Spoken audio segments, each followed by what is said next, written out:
Hello. Welcome to another adventure, another day of getting over it.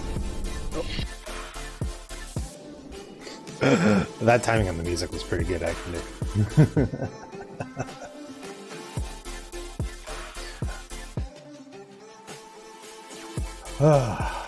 How's everyone doing today? Today is the day of perhaps the final getting over it stream. Incredible. Well, I've heard the second to lot. I've heard your second run goes a lot faster, so if we finish this pretty quickly, we might even be able to get a second run in. But that's not usually how my game experiences go. Fast? Who's got to go fast? Not me.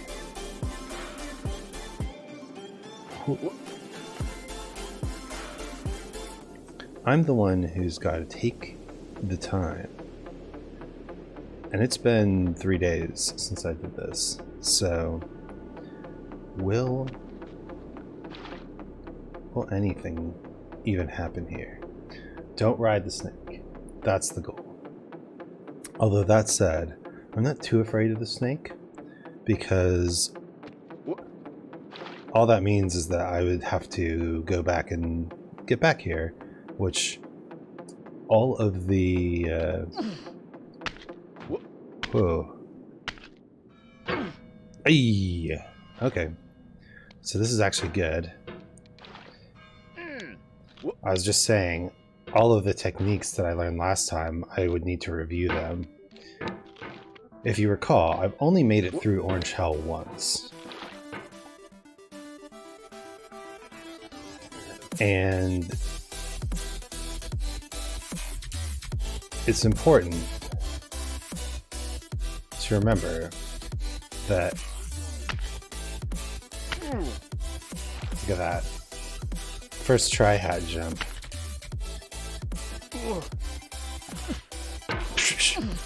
Get out of here, hat. Lol. Alright, let's try the hat jump again now that the dreaded hat is no longer there. This will be good. Get that practice in.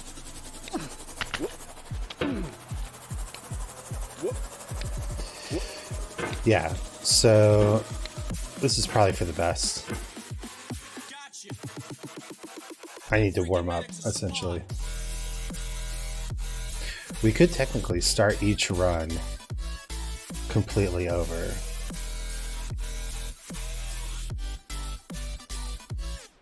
But I think having my first time be accurate, right? Because, you know, I've played this game for like 12 hours. How did I get this the first time?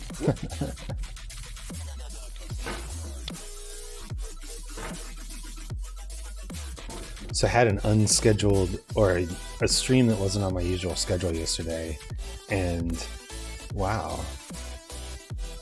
I think going off schedule is a little difficult. Just gotta stick to what people know, huh?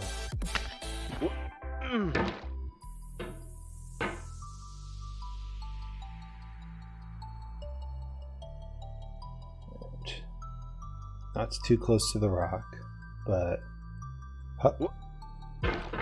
oh, right. So I gotta remember that you kind of aim the handle of the hammer in the direction you want to go.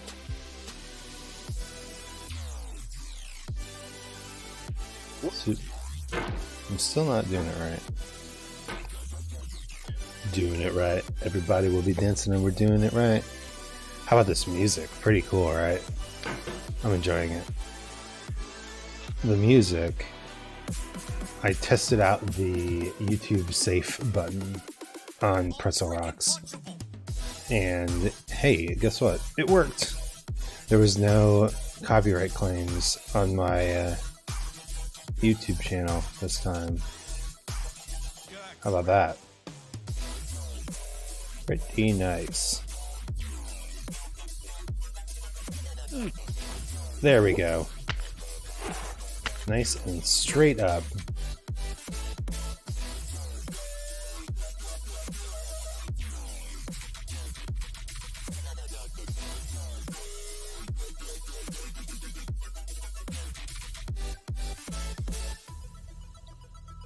Okay. Nope. Not quite high enough. Not at the right angle either. There we go.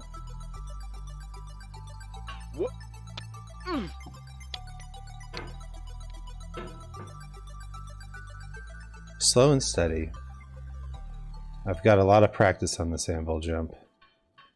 Just gotta make sure that I am setting it up properly, and then continuing to monitor my abilities.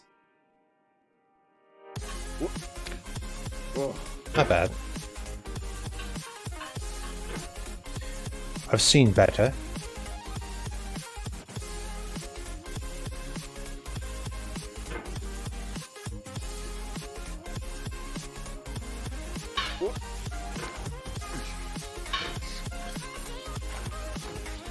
I've heard this song before. This is a pretty common one for like copyright-free music stuff, right? Nice. I'm a real gamer. I've become the real gamer.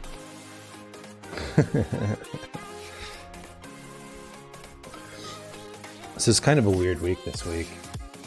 Normally what I do is I'll on my off days I will I think it's important to establish a routine, you know.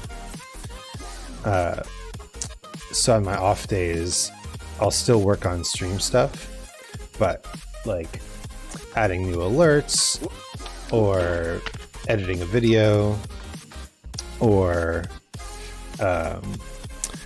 doing research on stuff. There's a lot of stuff to learn about streaming.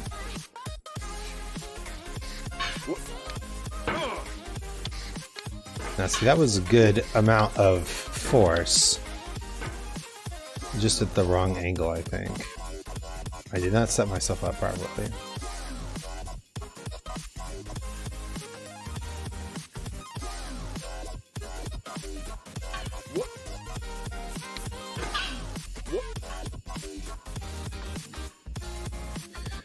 So this week is kind of weird because obviously yesterday I did a stream. If you didn't know that, you should check out the VOD. It's Monster Camp.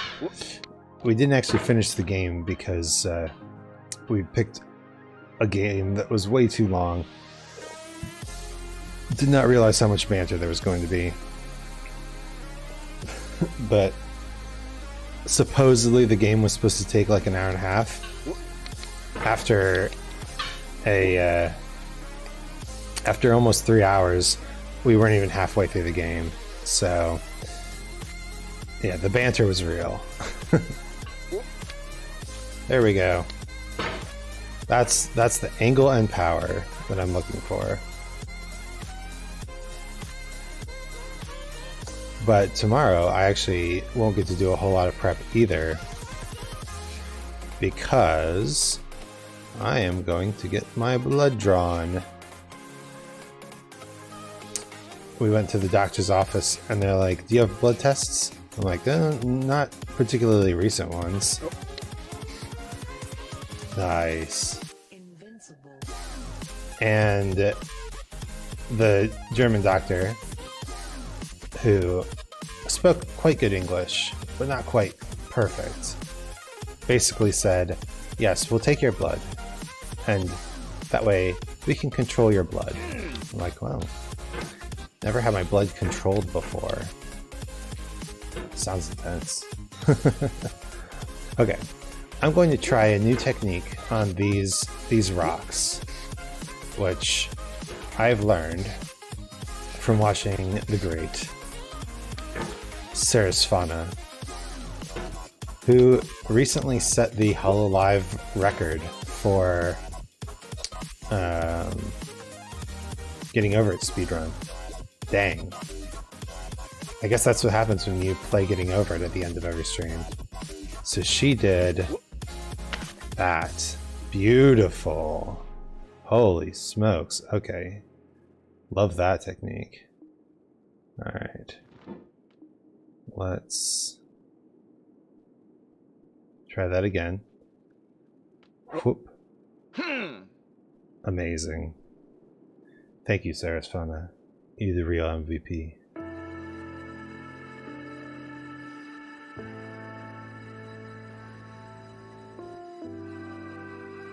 Spaceland by Dinozo. Dinozozia is how you say dinosaur in German. Dinosauria. No. And you might think, oh, Isaac, you're learning German. That's an odd word to learn. It's not, actually. Because part of my learning of German is watching Peppa Pig. And the little brother, Schausch, which I've learned is spelled George, Schausch, is obsessed with dinosaurs. Nope. Alright. As usual, that last one eludes me.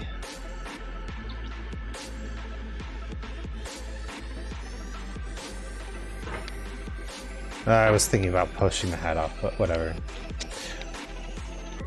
Yeah, I thought his name was like Schausch. Schauspieler. Schau is a German word. But it's actually just George, and they just pronounce it Schausch. Which is interesting. So close. Yet, so far. Well, we're gonna get a lot of practice on this area today. Just like last time. I think I stayed in this area the entire time last time. But now we've been up to the bucket, and we know how to do the bucket. So, progress. Progress is happening. Ever so slowly.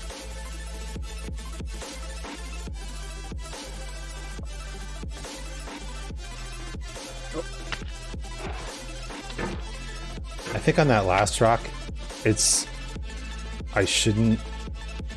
Pogo? I think I should continue to use my horizontal pole method that I've been using. Now, come on. Dang. This is a tough game. Everything I know is fading. Nothing in my world is turning round. There's a Pogo. I didn't mean to do that, Pogo. So, calm yourself.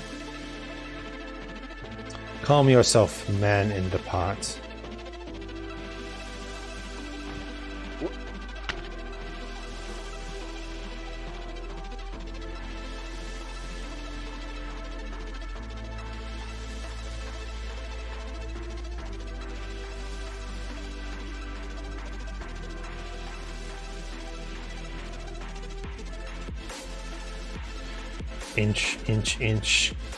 Inch by inch and step by step, I'm moving in on your position with destruction is my mission, yo. God damn. That song. Probably the hardest rap song ever in a kid's movie, right? It's from Space Jam soundtrack.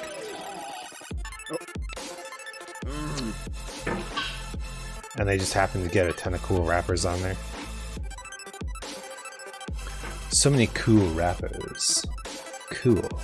And rapper.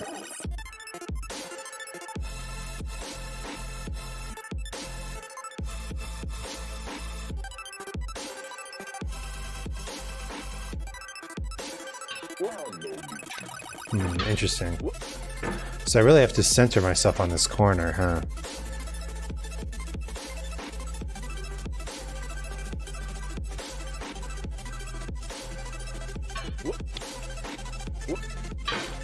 Yeah, because if I want to get the angle right, then I want to be centered on the corner, hitting the corner.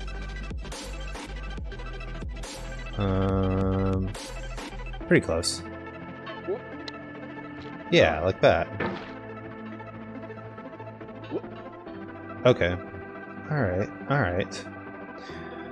I love it when I describe something beforehand and then I perform it and it works, because that means I'm usually nearing consistency.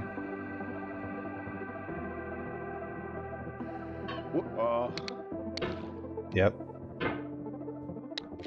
Whoop. I should have gone around the other way.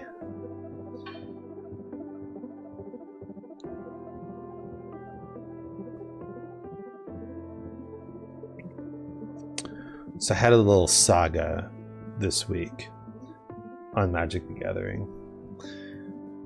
I play a lot of Arena. It's my it's my gacha addiction of choice. Which is so sad because it is legit a terrible free-to-play economy. It is a pretty legit gacha. And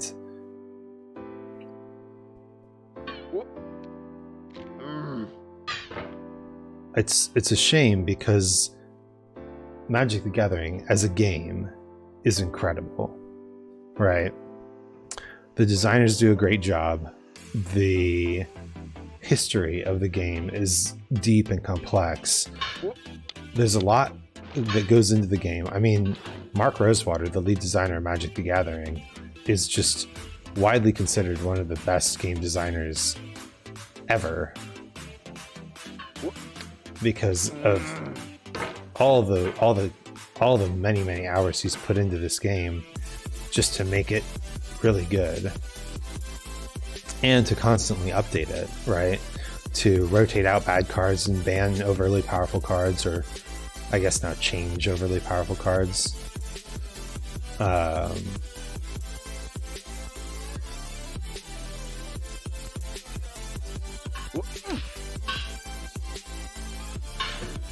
But oh, get out of here with your present shit.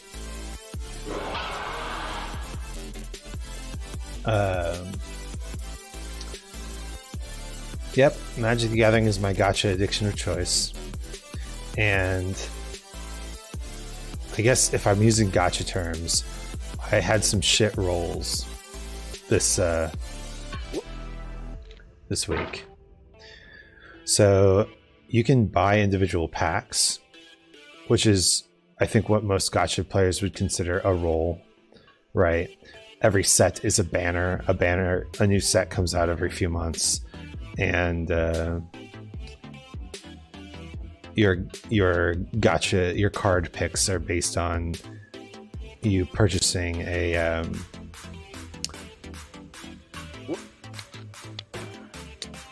pack of cards, right? However, there's actually another way to obtain cards, which is through drafting.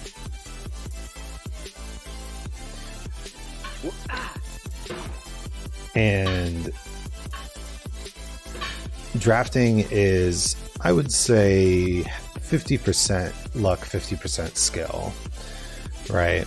As one of my favorite draft content creators says, the first step is to make sure that you are drafting the right colors for your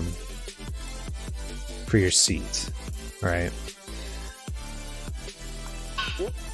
If you don't know what that means, then, I mean, I'd have to explain all of drafting to you, which I don't mind. Right now, I'm just kind of chilling here. Chilling and trying to master this anvil jump. One jump at a time. Good setup. Good angle. Success. Just have to do that every time.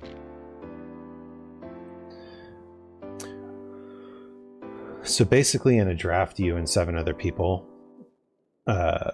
each open a 15 card pack, or I guess 14 cards in a land. And pass the pack around each time you take a card. And obviously, you're going to take good cards, the best cards you can take, right? But so's everyone else.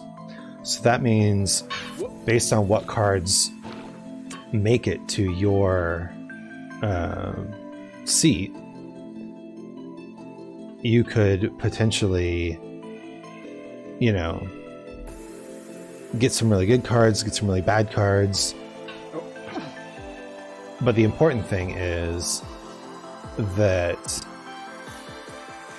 there are 5 colors, and each person is going to be picking cards that correspond to 2, maybe 3 colors.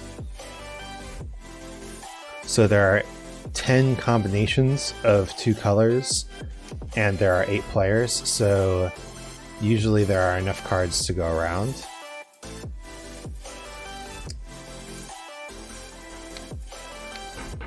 And this isn't like some abstract concept. They're literally colors. So it's important to find your open colors. If you start off by picking some very powerful cards in a particular color, then you're going to want to play that color. But if the people who are passing their cards to you are also playing that color, they're going to take all the good cards before you get a chance to. So you have to determine what colors are actually available. That was a good amble jump. Consistency. Do a short pogo. We go over here. The cutie, Isaac Anzu. Discussing Magic the Gathering. Anyway, I had some bad rolls today, or this week. And I was trying to play my drafts and I got very tilted. Oh, thank you for the care package. Hydration, important. How are you today? Posture check. Ugh. And stretch. So I have a technique now for this section. And it goes like this. Whoa. It doesn't go like that.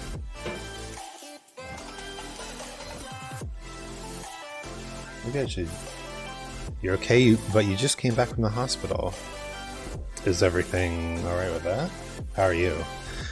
Oh, I was just talking about how this week is pretty busy, and of course, for some reason I chose this week to get extremely tilted at my Magic the Gathering drafts. I know it's always a calm time here with me on stream, but I don't know. There's something really frustrating about just not getting the gotcha rolls that you want. And then having to spend the paid currency, which I didn't even pay for. Collected it on my own. Oh, that was nice. Just some things to my body. It's alright. Oh, good.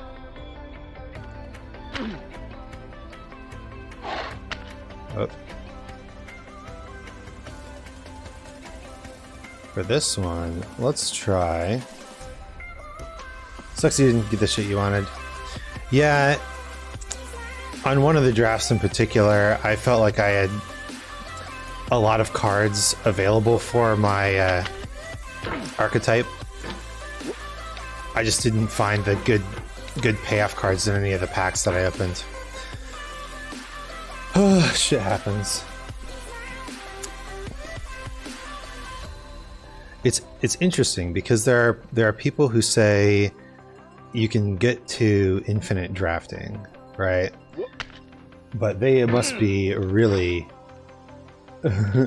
they must be really good at drafting, because I don't understand how they do that.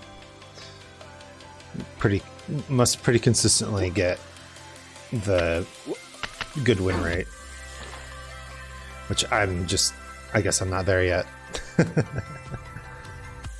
Magic hurts with not getting some decent cards. It's true, and the new set came out, and I was kind of despondent because I wasn't able to play with the new cards. New set, yeah, they released a new set of cards. I guess in gacha terms, it's like a new banner. I wasn't able to play with the new cards from the new banner, new set. Sheesh. So I decided to just, spend some of the valuable resources that I've collected to get enough cards to make a decent deck. Need to take a look at that. It's gambling. I mean, it's a gacha game. The sad thing is the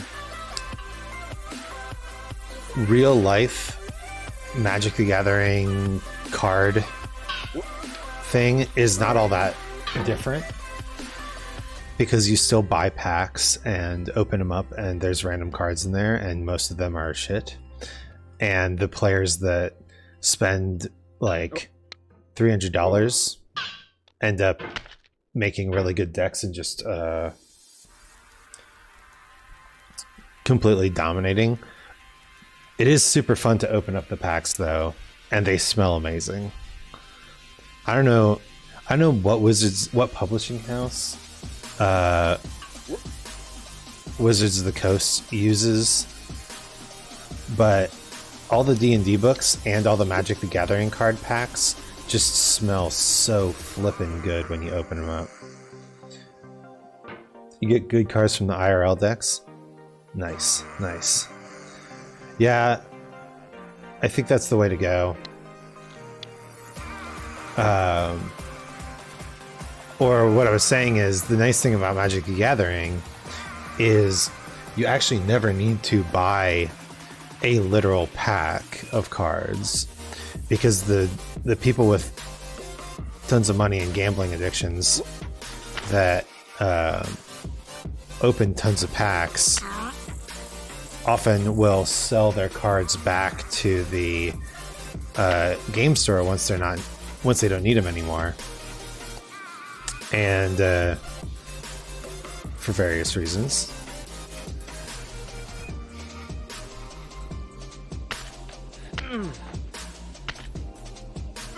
Man, no hat.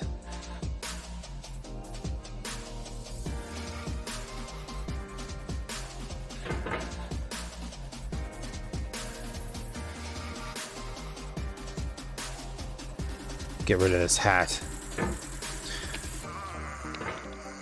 Someday I'll send that hat truly flying. Down to the bottom with you, hat. And even if you can't afford those cards from local game stores, then you can always proxy in real life, whereas you cannot in Magic Arena. The flight's in 2 days.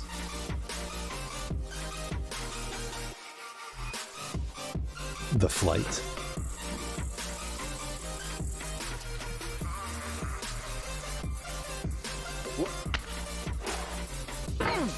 You got an airplane trip coming up?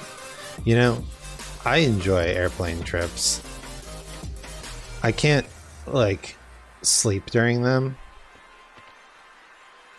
Oh, well, good luck.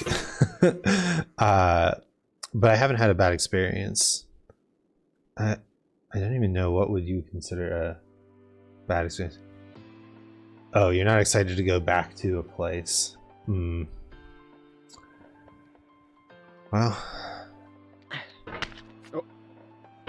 I think that it's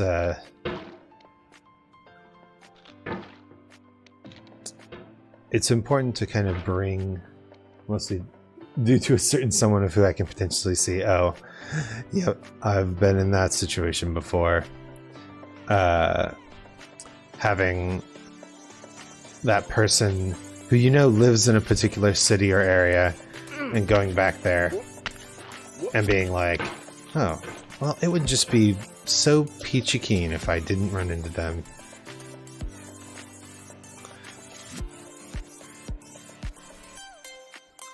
It's the main reason why I'll never go back to Toledo.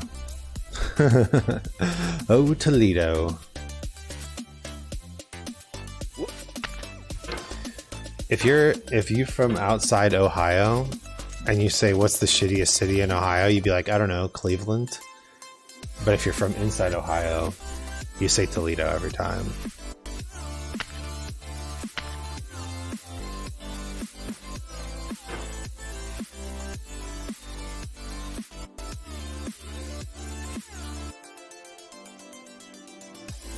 All right, let's see. Well, I hope I hope fate aligns and you don't run into them. That person. A certain person. Actually, so I started watching Violet Evergarden. Pretty good show. But there was a plot line that was exactly that. This girl goes back to her hometown and her parents are like, we're throwing you a birthday party. And she's like, what? I didn't ask for this. And they're like, we're inviting your childhood friend who rejected you. And she's like, I did not ask for this. This is some trauma shit, man.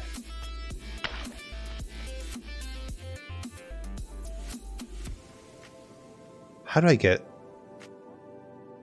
this? There we go. Ah, man.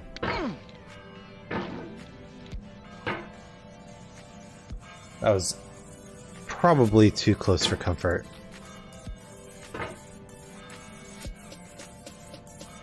Up and over the rock, up and over the rock, onto the rooftop, under the rooftop.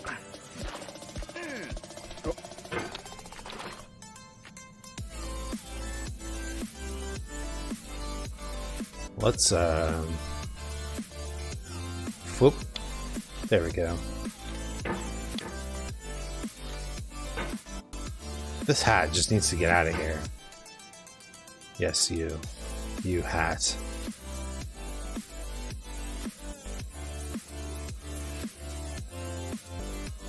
So Violet Evergarden, interesting and good show. I've watched the first 5 episodes and the special. It seemed like plot was about to start, so I stopped for the evening.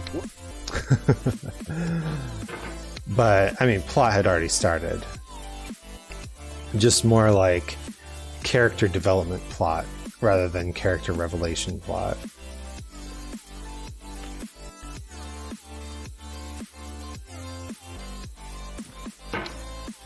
Yeah, that wasn't going to pan out.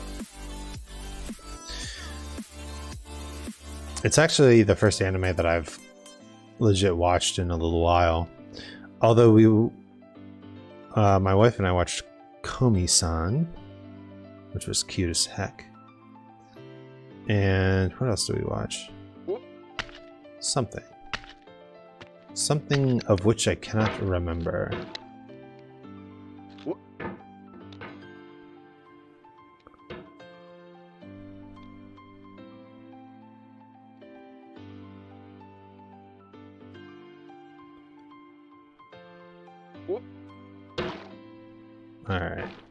Alright.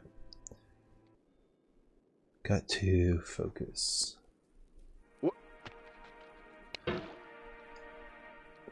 Oh, and I want to watch more of My Dress Up Darling.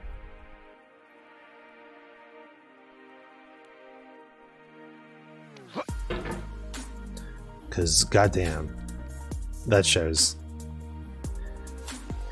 It's the rare, wholesome, and sexy show.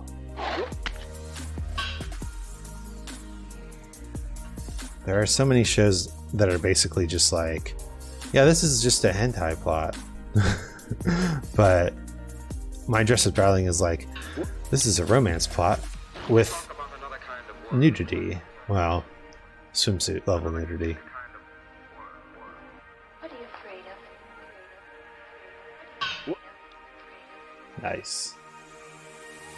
I'm lost in old ways.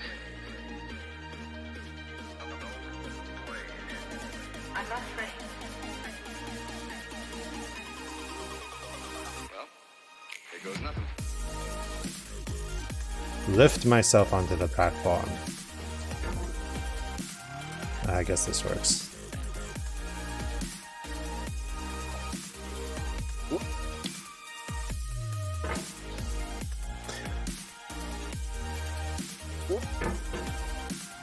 Anyway, we should talk more about Magic the Gathering. My favorite colors of Magic the Gathering are blue and black. I'm a control player. Although I gotta say, I don't have any decks on Arena at the moment that are blue and black.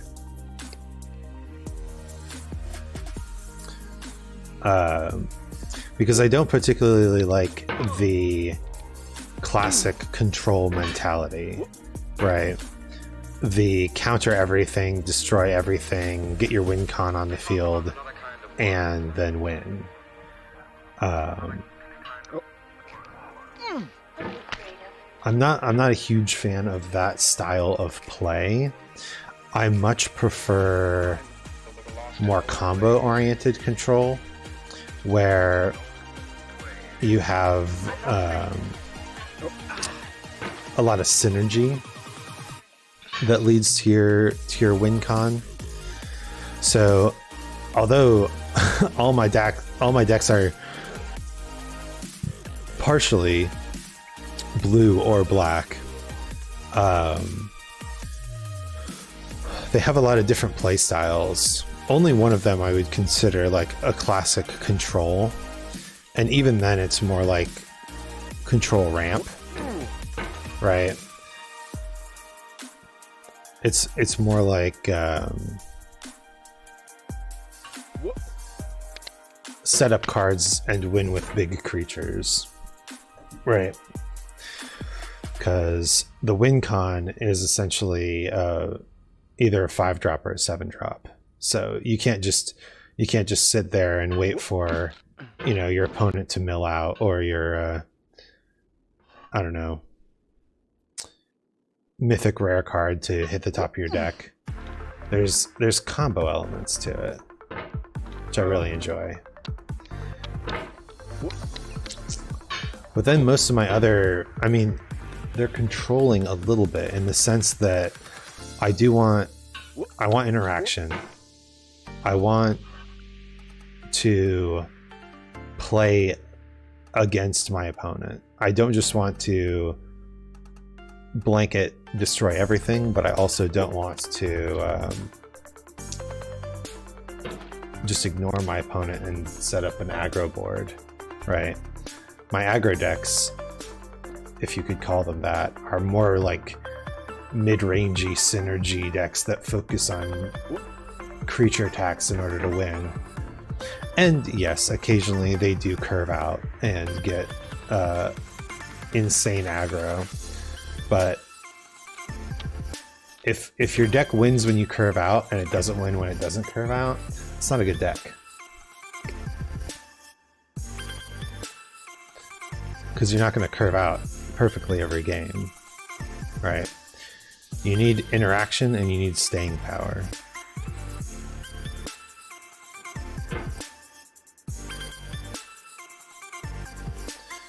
Now, I have played, actually the first time I got to Mythic rank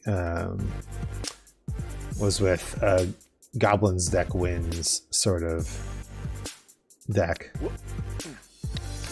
Ah, darn. So I feel like that Pogo is not ideal.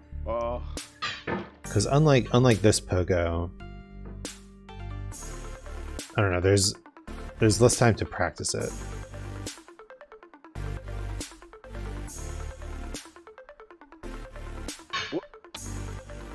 Nice, nice.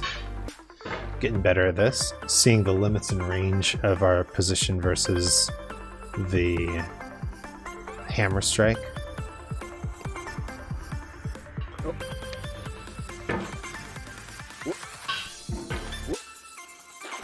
Yeah, I'd say if I had a least favorite color, it would probably be green. Or no, white. I don't mind green. But green pretty much does everything these days. There are 3 good white decks you can build. And that's Tiny Aggro Monsters, Total Control, and Life Gain. And none of those are particularly appealing to me. Total Control because I'm interested in building the board and interacting with it as opposed to just, you know, drawing my 4th, 5th, 6th copy of a board sweeper and laying the smack down. Sweepers are important in the modern white aggro economy, but I would never play more than 4 sweepers. Meat Hook Massacre, good enough for me.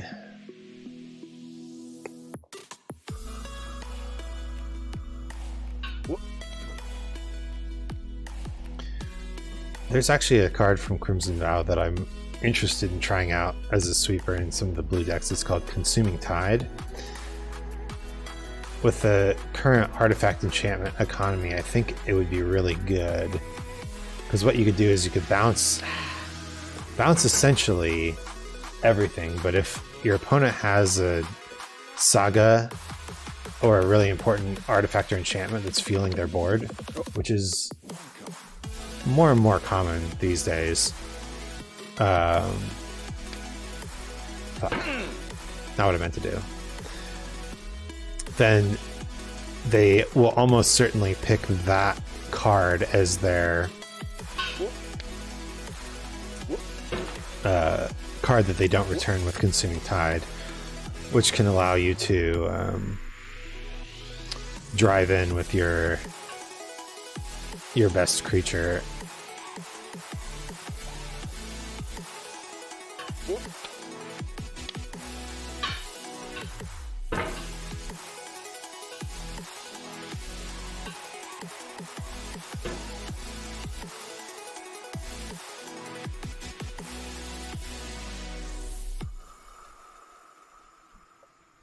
Speaking of driving, I really like the new vehicles.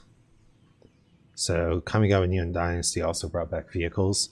This is basically just Magic the Gathering discussion now because I don't really get to geek out about Magic the Gathering with anyone. Sag times.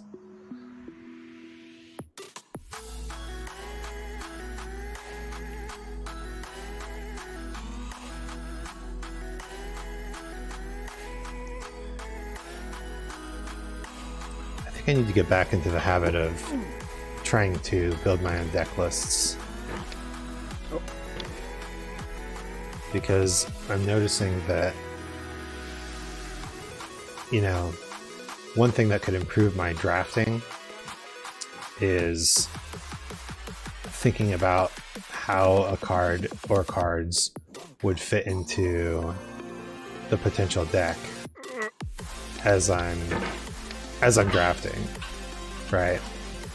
I've noticed that I've been watching a lot of draft videos and I noticed that they talk about, like, I wouldn't take another one of these. They're a good card, but I could only see myself playing one in the final deck. And I think part of that is I've got a decent handle on how to build a 60 card deck, but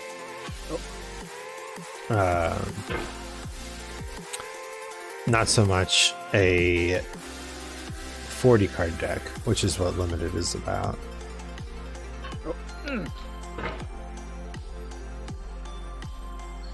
And I mean, if you have a one-off copy of a particular card in your deck, it's entirely possible to play all 10 games or 9 games, the maximum, and never see that card. So if you draw like a bomb rare and you're expecting to win with that bomb rare, it's entirely possible that you just don't.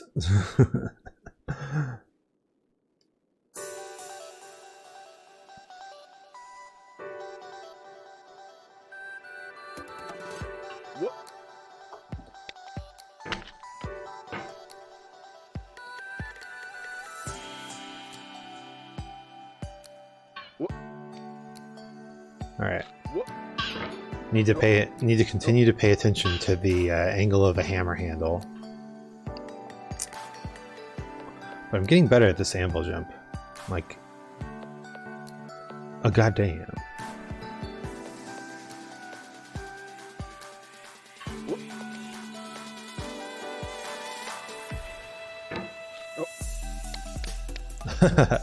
Now I just have to worry about the cliff up there.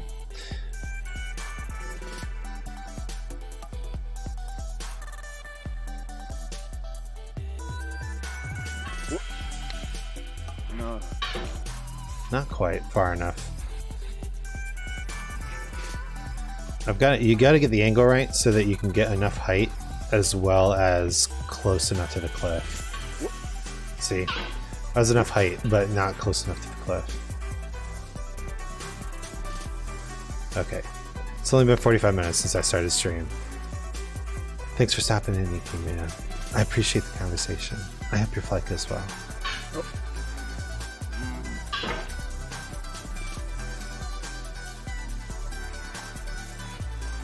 I was watching an interview with a couple of Magic the Gathering content creators, actually, and they had some really good advice for content creators. And I think the big thing is you have to pick a method of creation that you enjoy, right? That is satisfying, fulfilling, right? And it made me think, like, do I do this out of obligation or do I do it because I like it, right? I do like streaming, but I feel like I'm just supposed to make YouTube videos, since I kind of do. I'd like to know how to make YouTube videos, but the actual making of the YouTube videos doesn't have to be something I do. That was a sad slip. Did you see that slip? It was very sad. I probably should have pulled in for that pivot.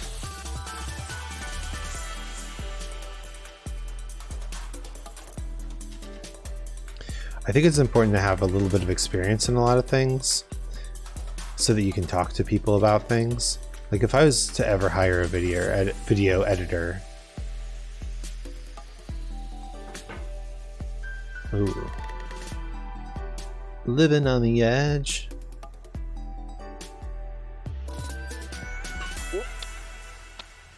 Then I would want to kind of know how to talk about video editing. And learning the language of an art form is usually one of the first things they teach you.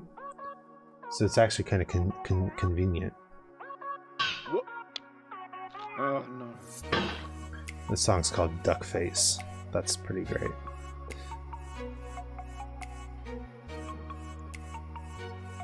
Ugh. Ugh. I have to remember. Remember. The 5th of November.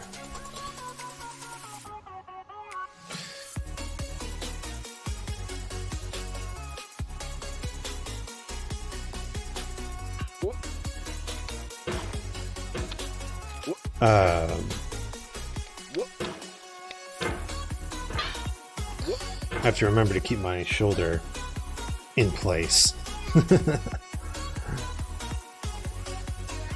I haven't really played a whole lot of mouse and keyboard games, so this precision mousing is a new experience for me. I hear that mouse and keyboard is the best way to play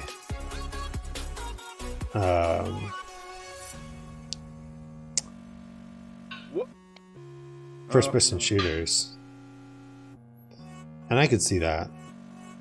The precision of the mouse with the first-person shooter makes perfect sense. Maybe I'll give one a try. I've always felt like I'm not very good at first-person shooters, but maybe that's because I try to play on a controller.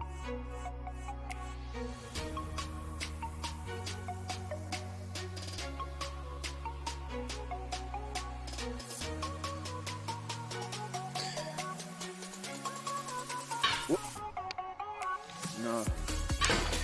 Let's go. Get it. Man, this... You know, the song is called Duckface, but it's actually a pretty good song. Actually, so I like this playlist. It's like uplifting bass or something like that. It's a very good mountain climbing playlist, isn't it? Frickin' think so.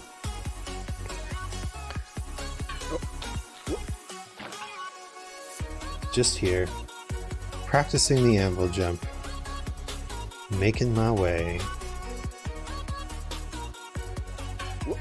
Ugh. Ugh.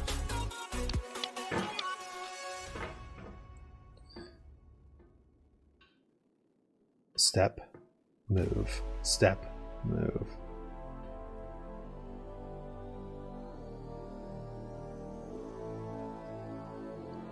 Yeah, what is this, like, all this epic music is so epic.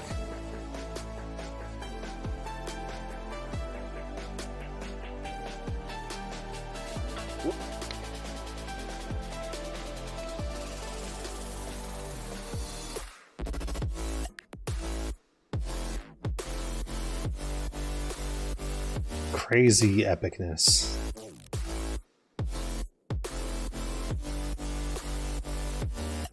We are getting better at the anvil jump, and that's nice because that means I can more consistently get better at this section, which I think my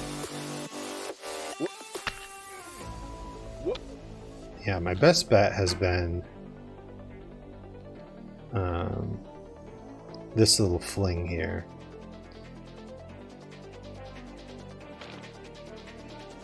Yep. Fling. Fling.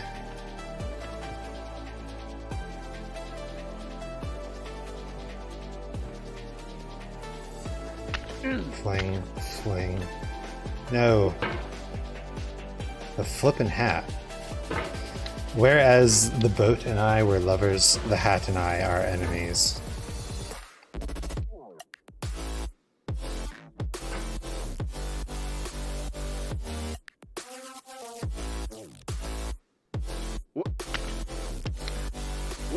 Man, it's been so long since I even saw the boat.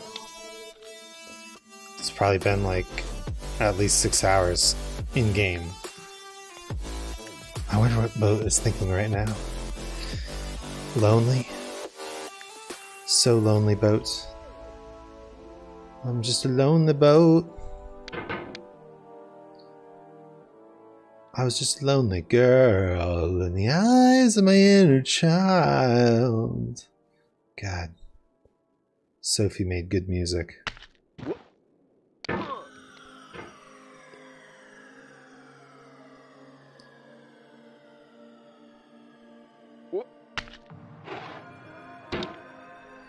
I want to be a hyperpop producer. I want to make hyperpop.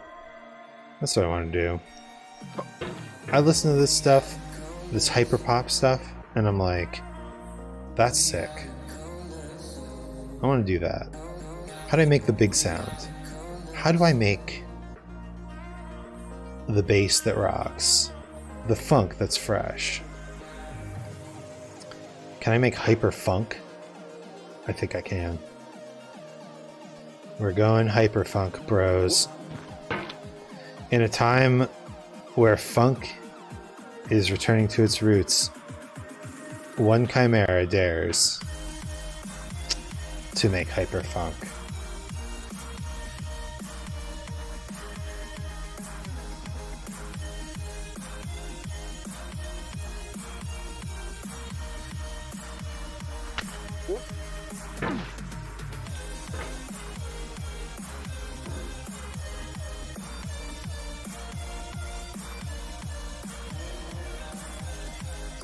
And funk really has been returning to its roots.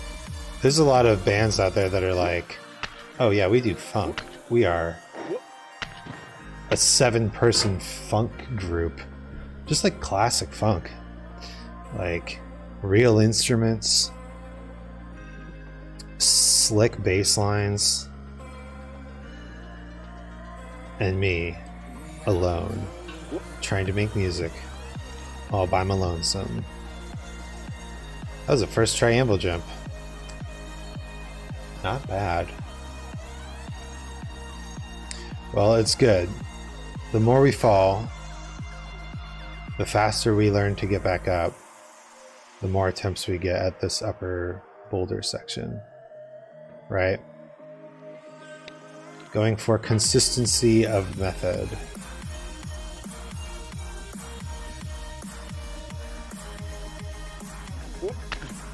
Consistency.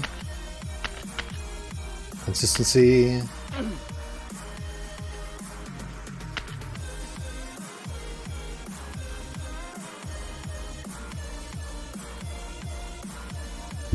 Okay.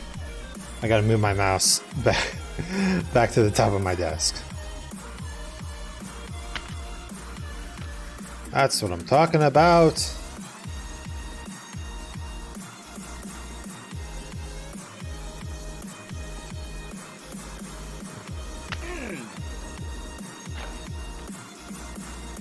Now, come on, Mr. Bucket.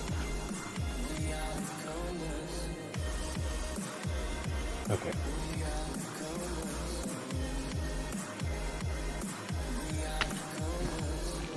We're back at the bucket. I called this guy Mr. Bucket, but I still believe that this is Bennett Foddy, an avatar of Bennett Foddy.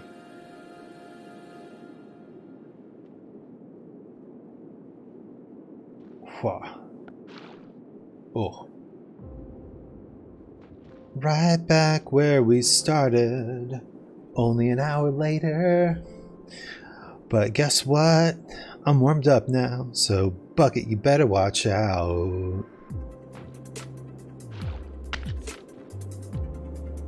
Get close to the bucket, but not exactly underneath it.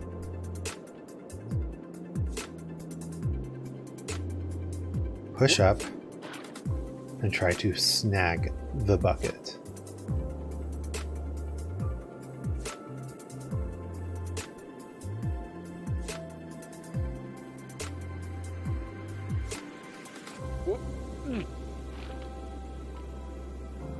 You kind of have to do the same thing you do at the top of the anvil jump, which is bring your hammer down so you hit the bucket at the very top of your jump. Thus, when you have no momentum, right? If you hit the bucket on the way down, you lose the moment. You lose the grip on the bucket because your momentum moves the bucket. See?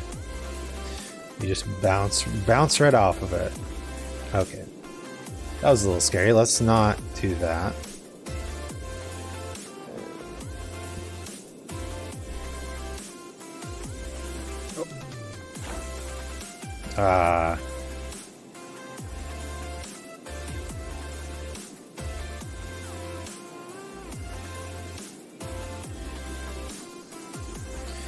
Set ourselves up in the right position while the bucket does its thing. And zoop. Wow. Let's go. There we go. Sweet victory for me. Singing along to the copyright-free music I found on Pretzel Rocks.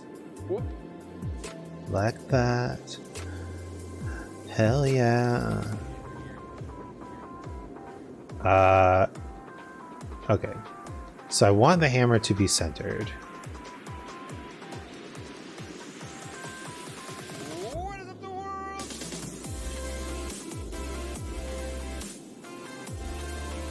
So first things first, I need to center myself. Oh boy.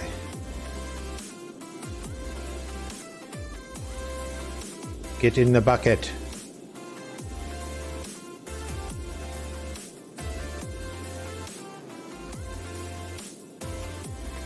Amazing. Okay. Now we set the tip of the hammer here. And come around and under. So now we have a good hammer position. Let me start to swing.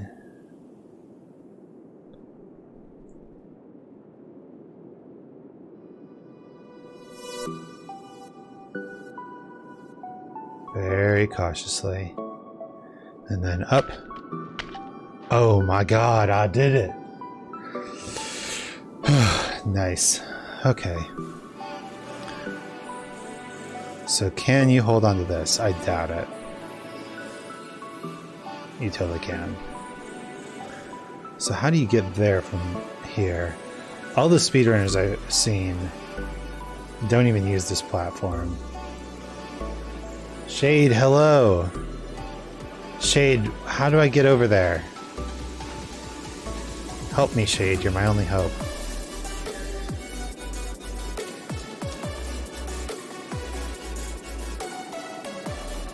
Do I have to, like, pogo up then over?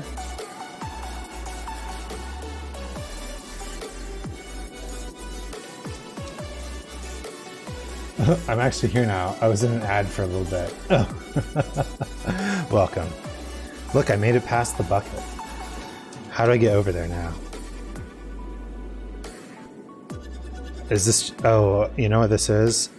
I think the most consistent method would be another pogo, right? Ooh. We set ourselves on this corner. I'm all about the consistent methods.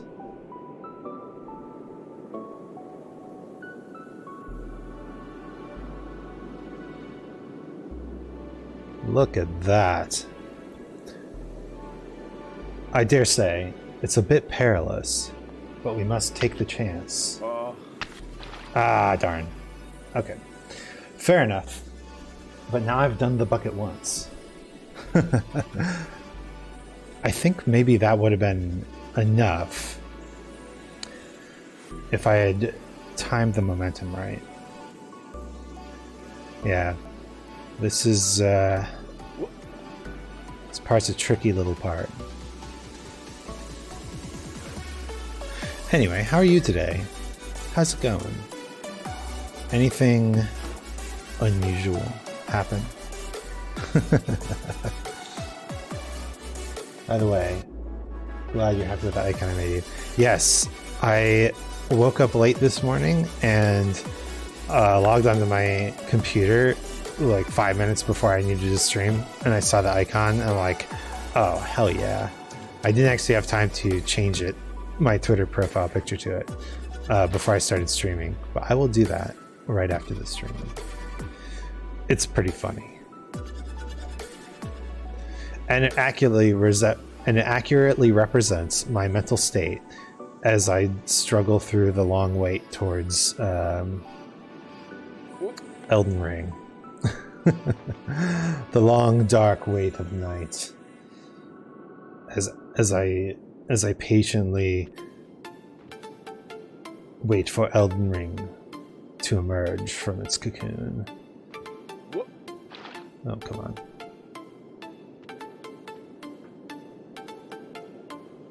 Bucket. Oh. Good positioning, too. Alright, let's try this again.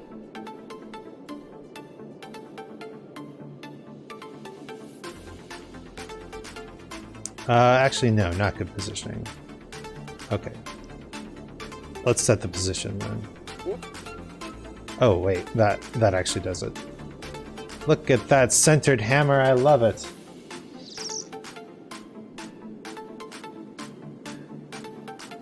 Yeah, I'm super excited for Elden Ring to come out. Did you know Elden Ring is just going to be the best game of all time? Wow, that was nerve-wracking. Gave you 3 variants. One of them has the background of the buy flag, one of them is just the blank stare with dots over the head transparent. Last one is just a transparent PNG, no dots.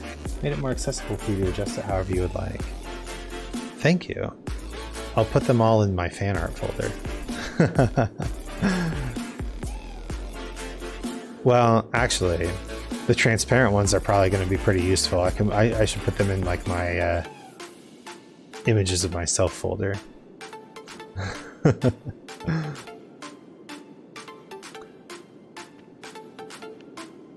It turns out what I really needed was just different expressions.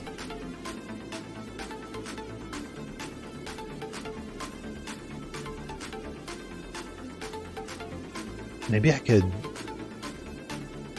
I don't know.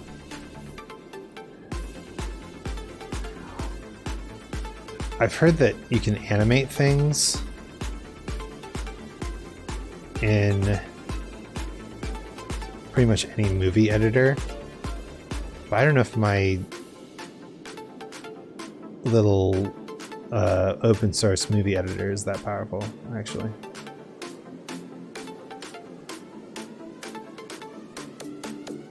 Alright, bucket.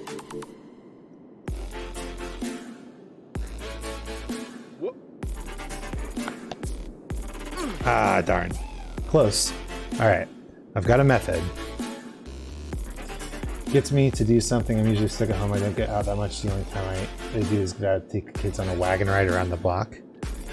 Well, that sounds fun, though.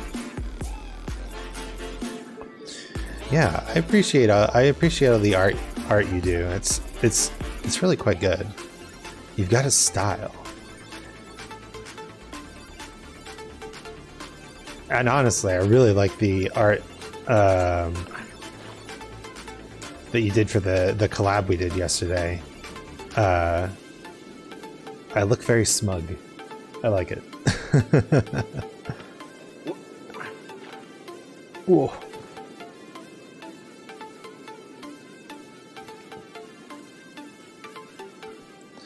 Which that stream turned out to be not smug at all, but just very chaotic energy. I enjoyed it. I love the bee costumes. I wanted to make promo art. If I ever do a collab, I could always believe that promo art is an awesome and fun. An anonymous gifter gifted 3 months of tier 1 sub to Shade Lotus. Thank you, anonymous person. Oh, whoa. Welcome to the club, Shade. I have no idea. It was anonymous. Thank you, random citizen. Shade, you can use my one and only emote now. I mean, you could anyway if you had enough channel points, but now you can do it for free.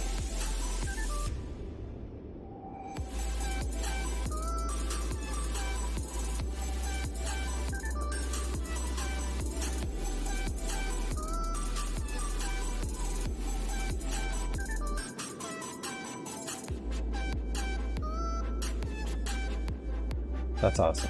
Thank you. Welcome to the club. That's the thing for my pause.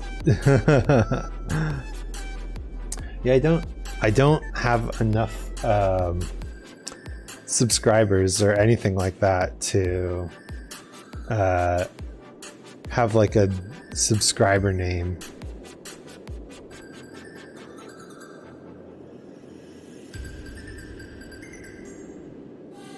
Maybe, I don't know, what's a good one?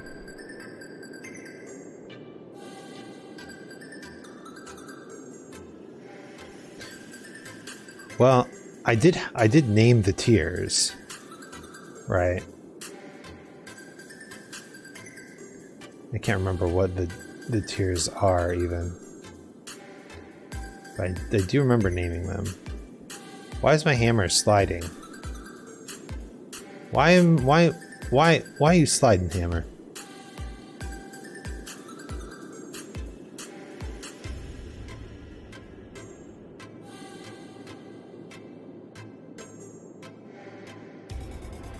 God damn, this is the worst. Hammer, stop. Alright. We've got a Nya coming up. Get your clipping fingers ready. Nya. Big cat Nya. Nya. Nya. Nya. Nya. Nope.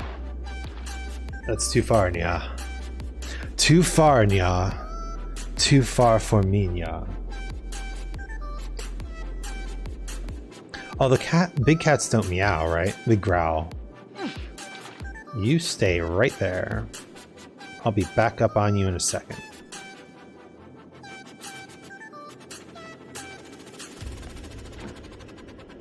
This bucket keeps rejecting my advances.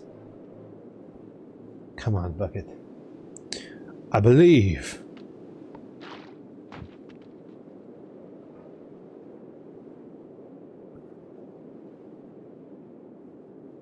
I also remember you called me a bean yesterday. You are bean.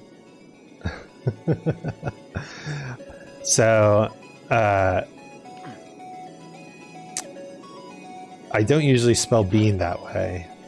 I spell it B-E-I-N apostrophe, like short for being, right? It's just a cute way to say someone is an entity, I guess. Right. Because calling someone a being is a little bit sci-fi alien, right? But calling someone a bean is cute. A human being. And it's just like in, what's it called? The Big Friendly Giant. Roald Dahl. Man, he wrote some messed up stuff.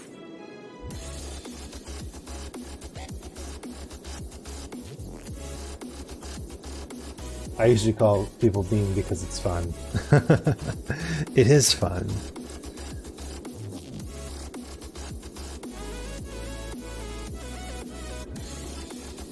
But it's like 3 layers of fun. Because not only are beans cool, I like beans, especially of the black and green varieties. What?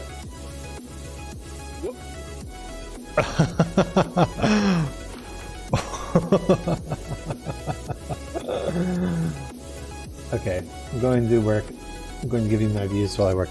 Aw, thank you. Well, good luck at work. Did you get over it yet? Isla Rose. No. I made it up to that platform, though.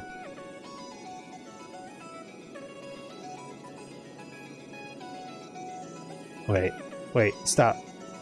Stop. No! Oh, that was close. I made it up to the wooden platform, and I had no idea what to do. I was lost. I tried to pogo over, and I almost made it, I think. But I'm not really sure.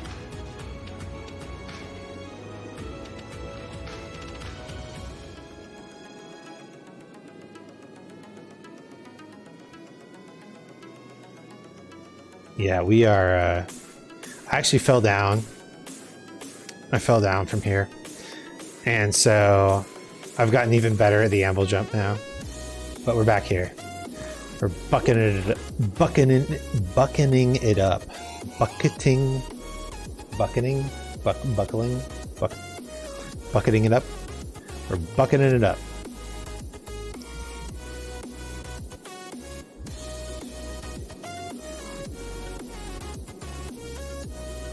Centering the hammer.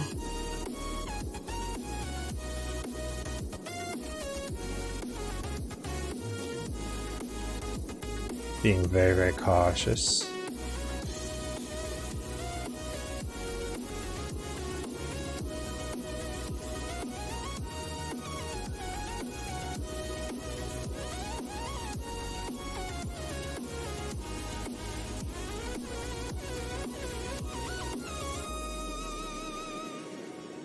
Slowly but surely.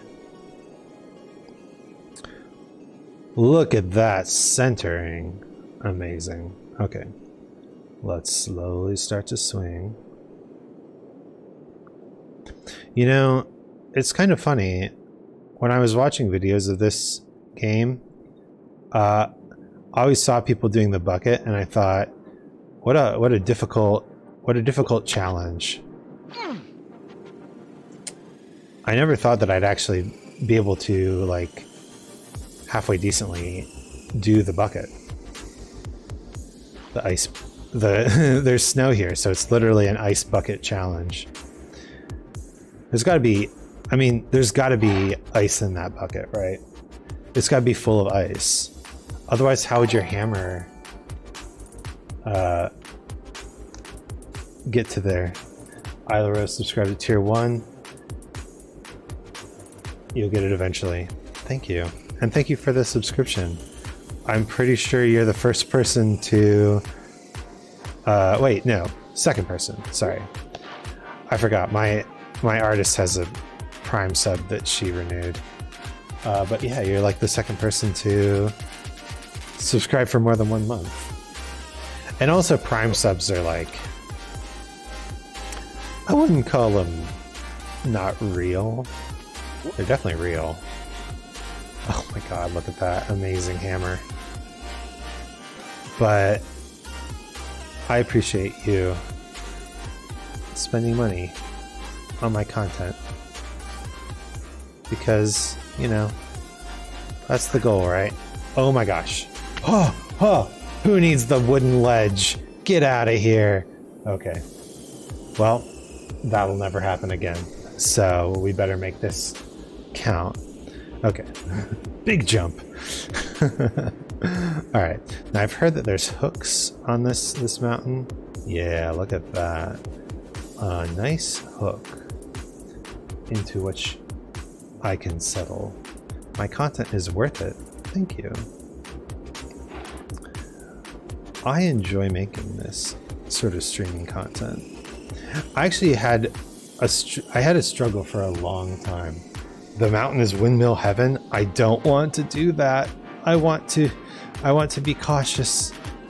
I need to go slow. It's not that I don't believe you. It's that I just know I'm gonna fling myself all the way down. Back to the bucket, back to the snake. And I told myself that I wanted to finish this game today, so we're doing it.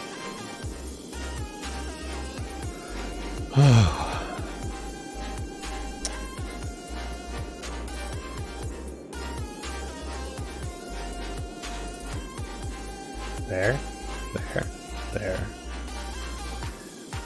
I actually struggled with making content for a long time because I have a sense of immediacy that I need to feel satisfied with my content creation. Move my mouse back over.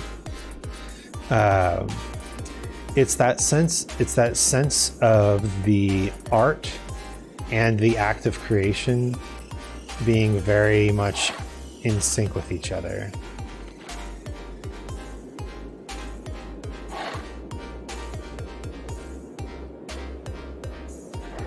You can think of it like jazz improvisation, right?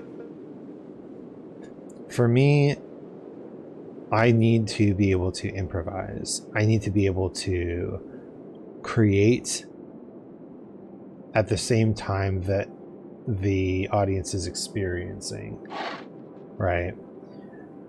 What doesn't work for me is this kind of thoughtful long-term creation where you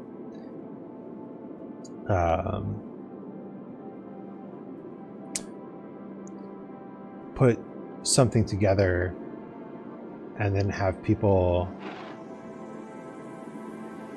look at it only when you're done.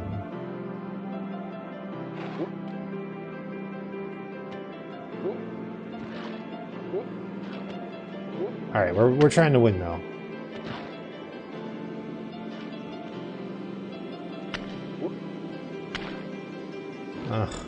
I don't know if the windmill works. Oh, I don't want to fall back down there. Please, no.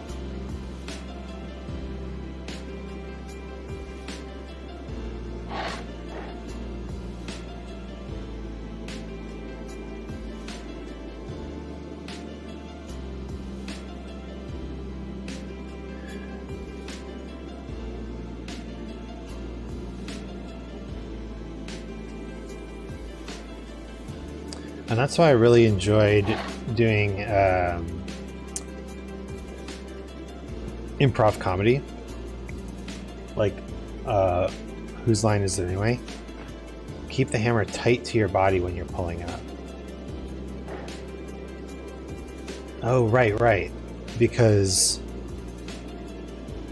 the leverage.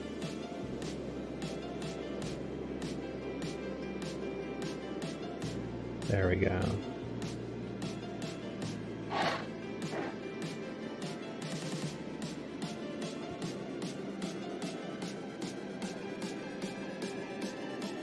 Amazing. I really enjoyed doing improv comedy. And I really enjoy freestyle rapping. There's just something about the connection between performance and creation that I really enjoy. And so I've tried making videos and stuff in the past, and it's always been a struggle.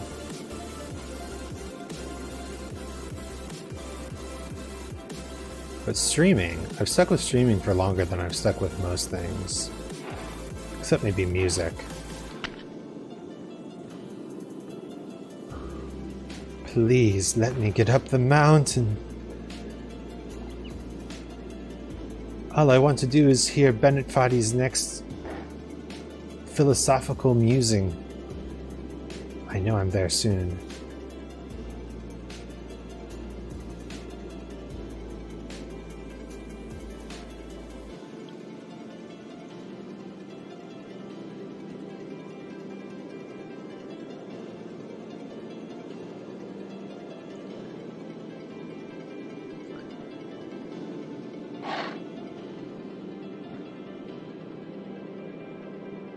I was actually playing so I was talking about playing Sekiro, and I realized that if I streamed Sekiro, then I really wouldn't have enough time to do it all before Elden Ring comes out, which Elden Ring comes out like at the end of next week. Holy Nikes, I'm so excited. Okay, good. Alright, now let's test where the hole is. Not there. Not there. Not there. Not there.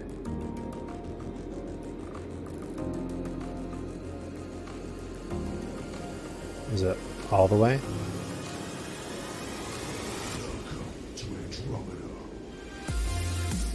This music is intense. It's good mountain climbing music. And now I'm literally climbing a mountain. You can't get more literal than this. Okay.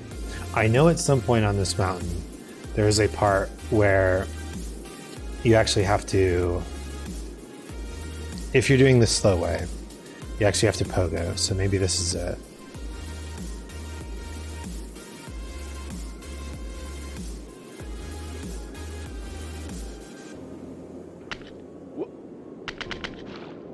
Ah, darn.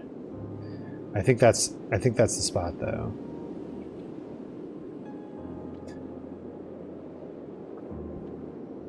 I was talking about playing Sekiro on stream, and I realized that I didn't have enough time to play Sekiro before Elden Ring comes out. So instead I'm going to go back and finish up Cuphead. But I was actually trying out Sekiro offline, and I realized, you know, these bosses are hard. I could keep trying, right?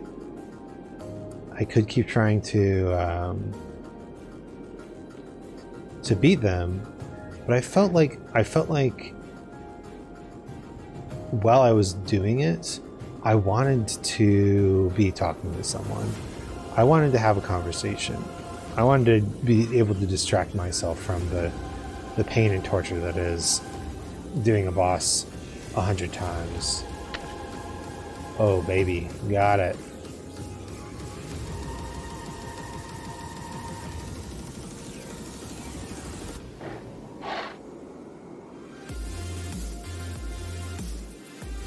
And also, I feel like every boss in Sekiro has a different sort of...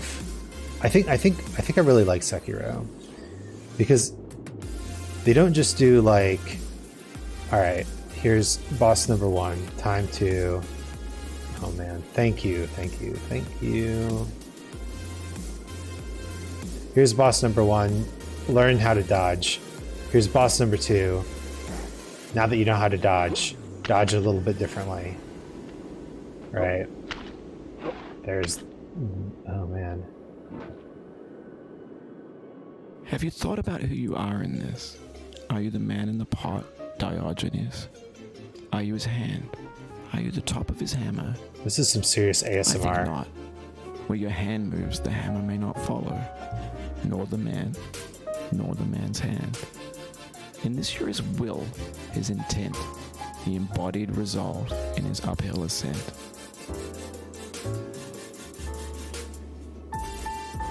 Thank you, Benefati. But so I think I really like Sekiro as a game because each opponent is very different, right? And that goes for even the small opponents, right? Learning their techniques, learning the way that they move and attack is a big part of the game.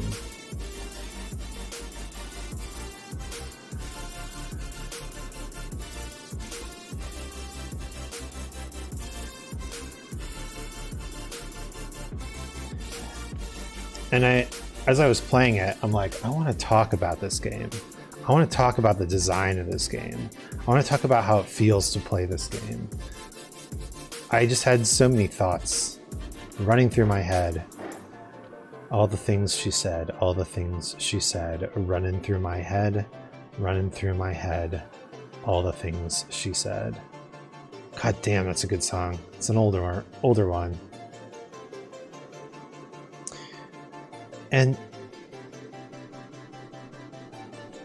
I think there's a thing that a lot of people find. Oh fuck. Oh well. Let's learn this. Let's learn this one more time.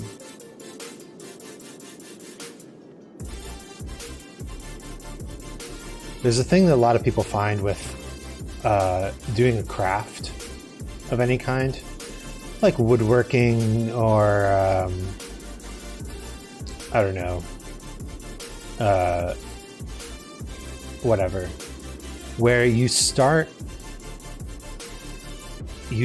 by facing the challenges that the medium provides, let's take woodworking for instance, right? When you're first starting out whittling, you basically need to face the challenges of just, you know, whittling, being a good whittler. But then the challenges get more intense, right? How do you make joints that fit? How do you procure wood for your woodworking project, right? More and more challenges build up until eventually you find that you can't meet a particular challenge. And that is the point where you determine something about yourself. You determine how you react to a particular challenge, right? How you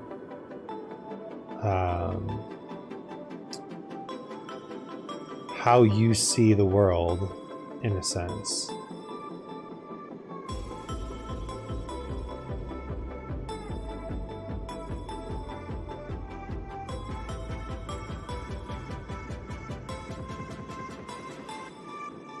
And how you respond to the challenges the world throws at you.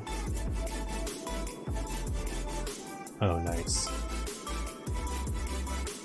It's that close, huh?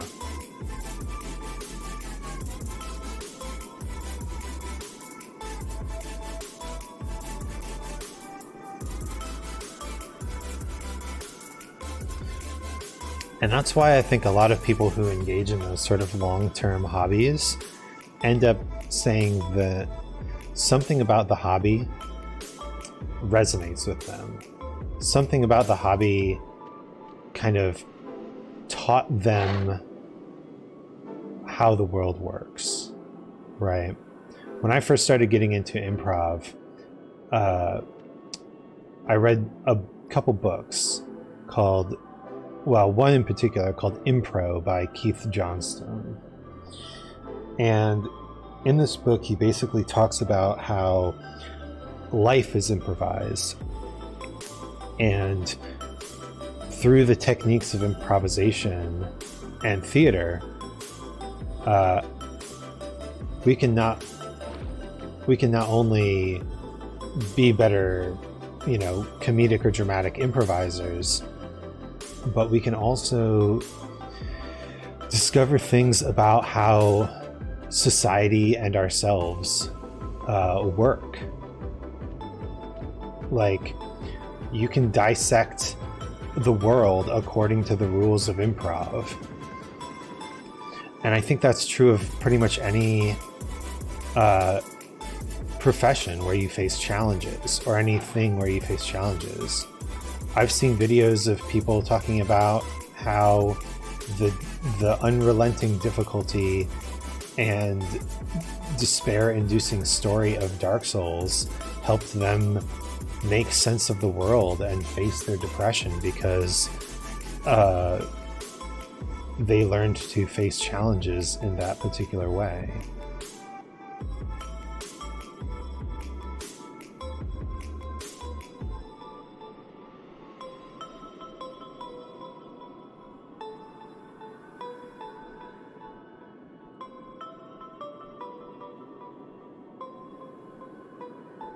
God, this is like so tense. Okay, it really is that one. And it really is like at the very end of at the end of my reach. Insane. Whew.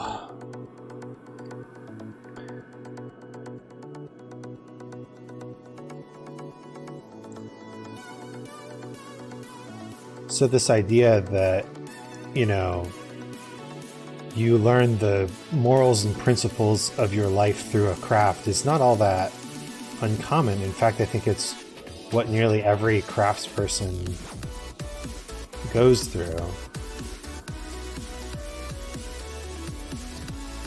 Alright, I think I have to pogo this.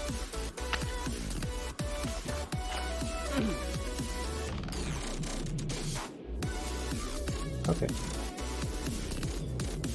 think I do have to Pogo that. And I think the same can be said for any creative process, right? There are rules to streaming. There are things I can do to improve. There are challenges I have to face. And by facing those challenges, I can learn lessons that I apply to the rest of the world. It's not a shallow process.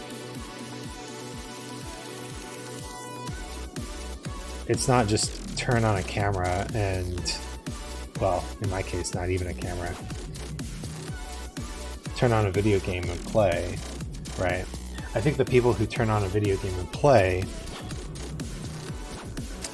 still are not quite getting it.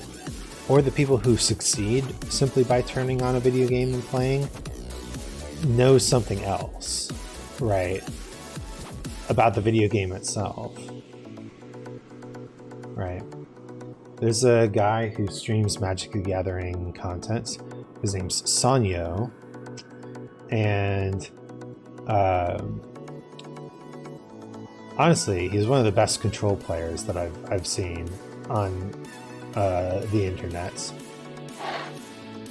And his content is literally just him posting unedited gameplay streams, right? Oh boy, oh baby. Come on. Nice. Here we go. The cart does not roll. It looks like it would roll, but it does not roll. Wow. Honestly, I never thought I would get this far. Being here and experiencing this is something else.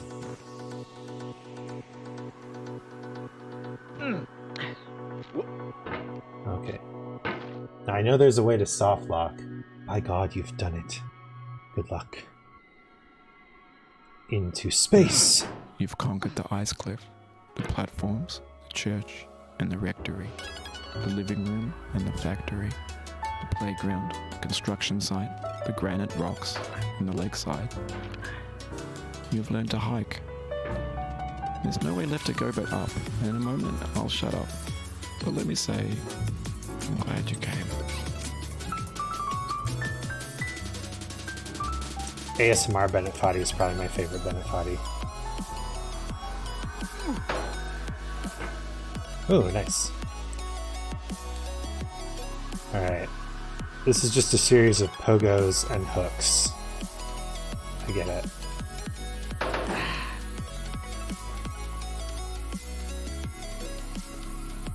Whoop. Alright.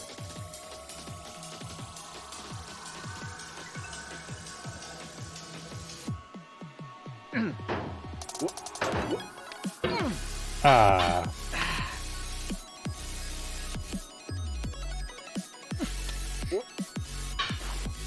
Haha, that was close. Alright. I think we go off the second step, not the top step. Or if that's the top step, is this the first step? What's your step categorization method? Discuss! Discuss in the chat.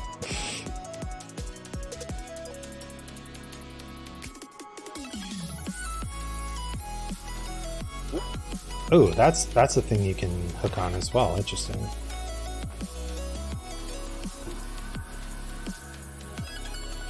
Climb every mountain. Cart is friend. Cart is friend.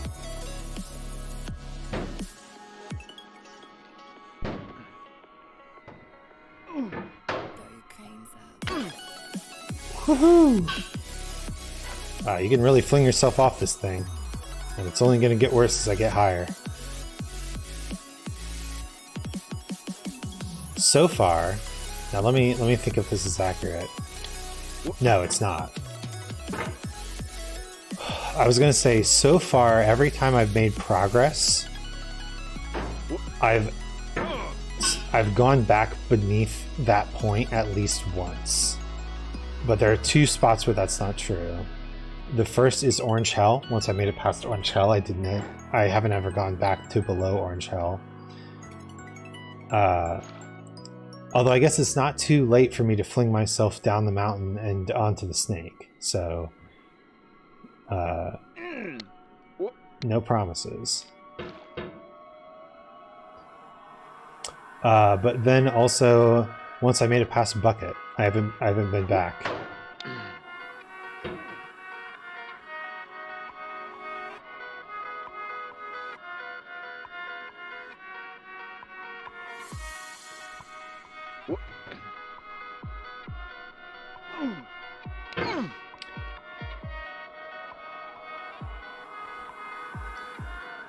So overall, there are 2 challenges that I've only conquered once. Everything else I conquered a lot. You should go visit the snake, he's lonely.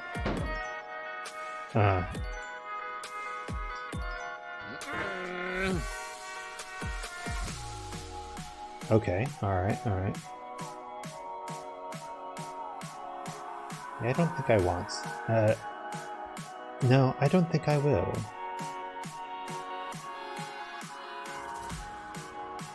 Can I do this? Nope.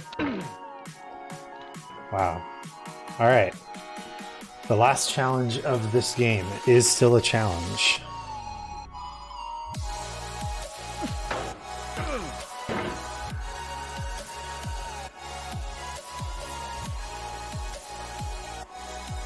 Very precise pogos, very precise hooks.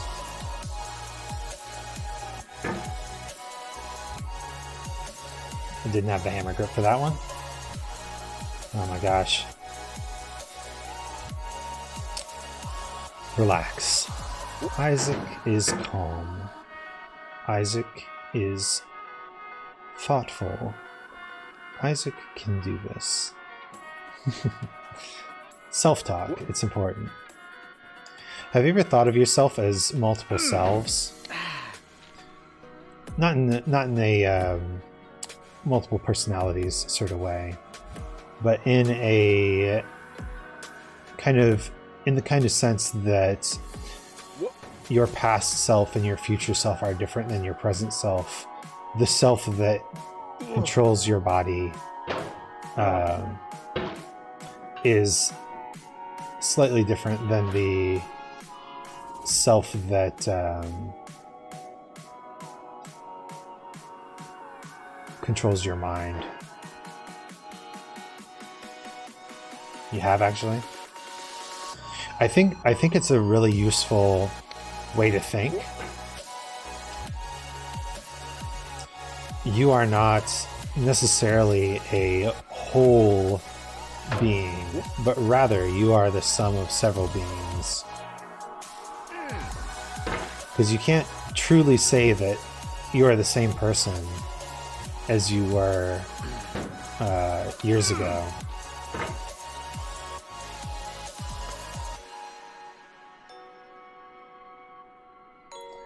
Ooh, okay, so here's a fun story.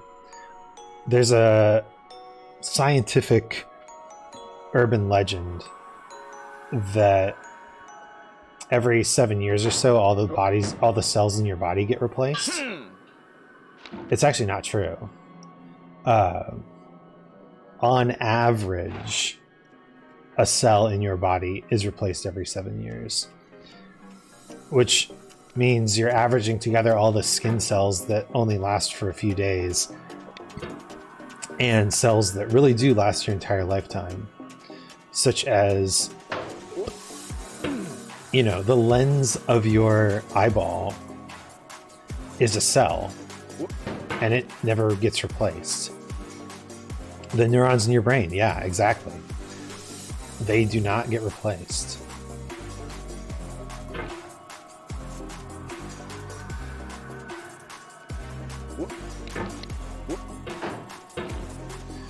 Oh, man. My goal to top. It's so close.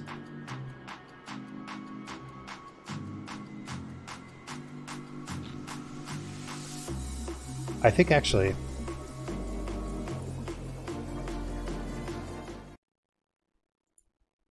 I'm gonna pause the music here because listen, that's just the game.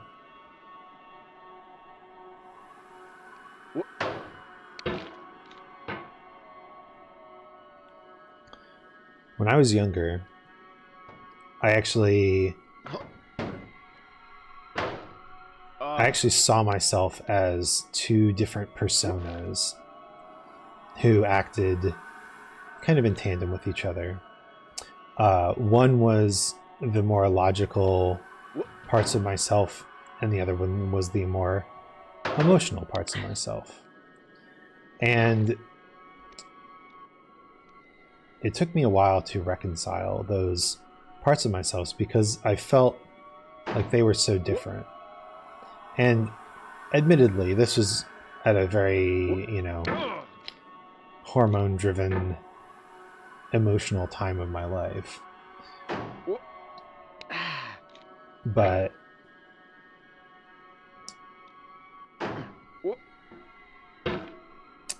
the idea that I would, have both these incredibly logical, thoughtful methods of doing things and incredibly emotional, irrational reactions to things, it didn't quite square in my brain. I wanted to see myself as a whole person, and yet the reality of my situation was that I couldn't figure out how to be a whole person.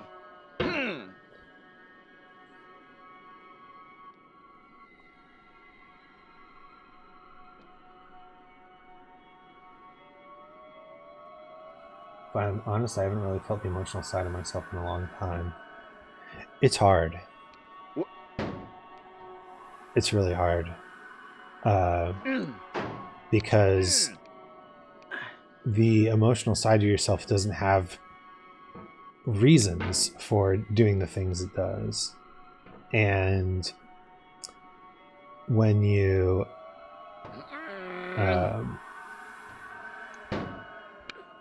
try to plan things or justify your actions, you're always looking for reasons. And the emotional side of yourself just doesn't have those. Now, I went on my own reconciliation journey that will probably look very different than yours. But for me,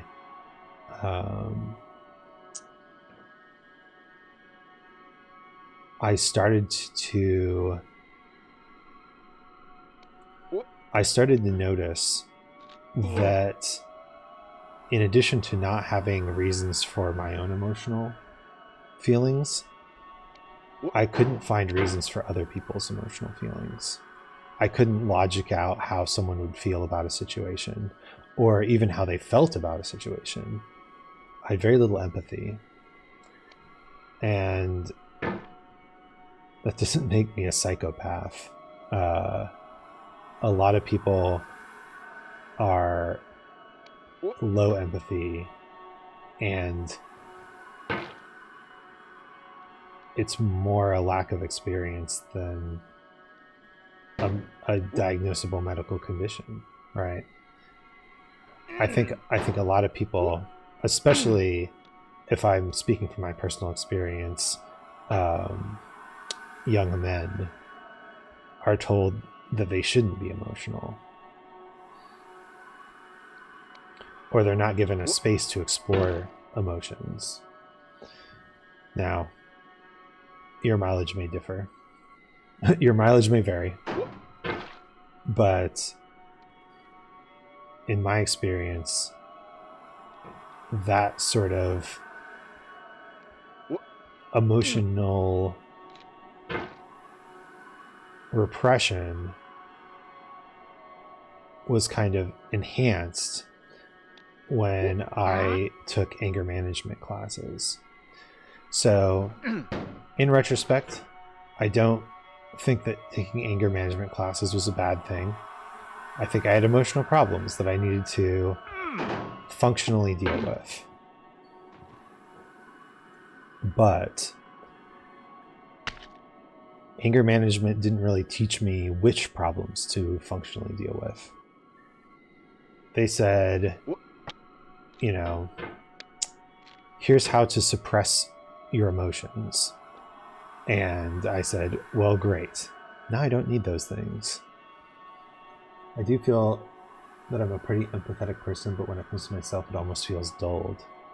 Interesting.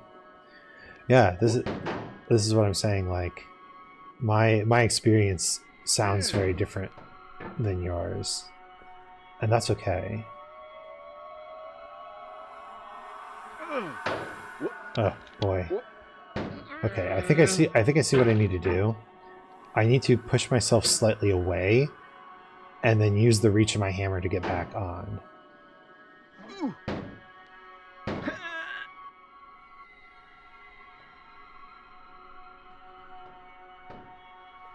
So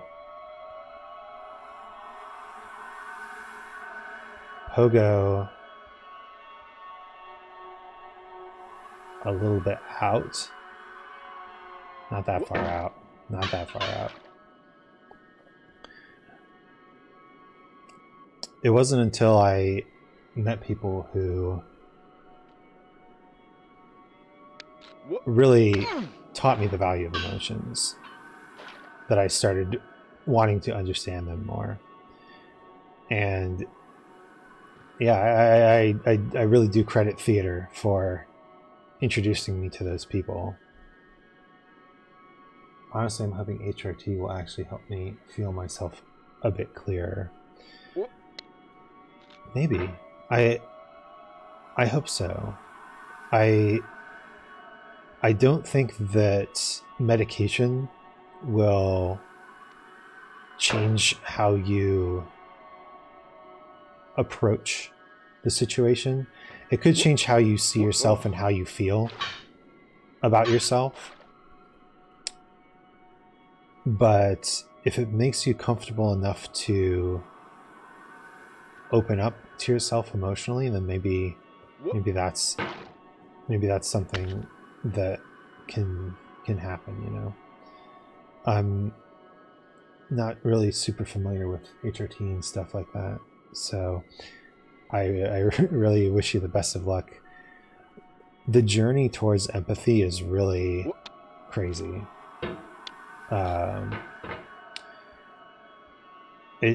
It feels random and I don't know. You've heard that hormonal and emotional changes are what come on first. Interesting. I actually have a sister-in-law who is a trans woman, went through hormonal replacement therapy, or is still going through it, I think. I'm not sure. Haven't talked to her in a bit. Her being in the United States and all that. But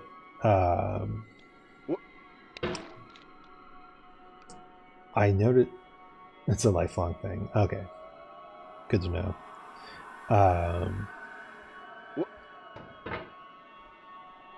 But I do know that on HRT, she was a lot more active. She was, I think, one of those people who dealt with their dysphoria by shutting themselves off from the world around them. Maybe making a lot of female video game characters as their avatars, right?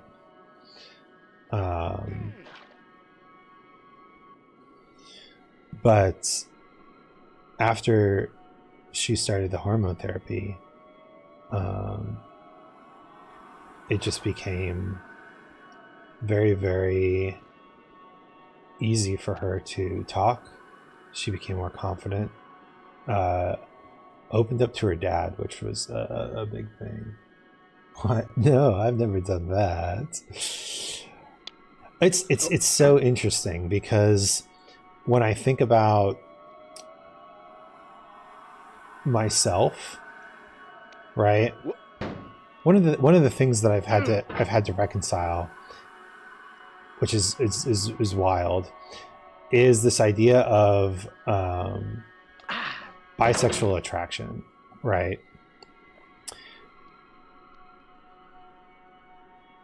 There's a real like body image issue you can run into when you're attracted to the same gender, but the type of body that you're attracted to isn't the type of body that you have.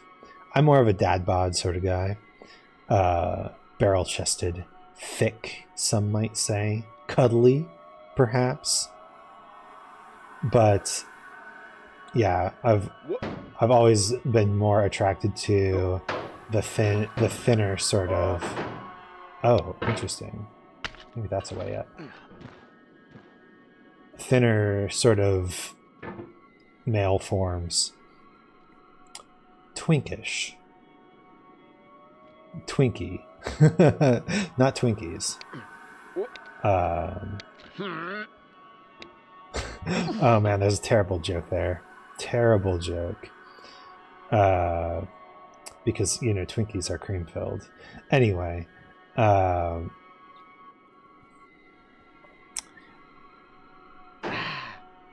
reconciling that with also, like, you know, learning about the trans community, right?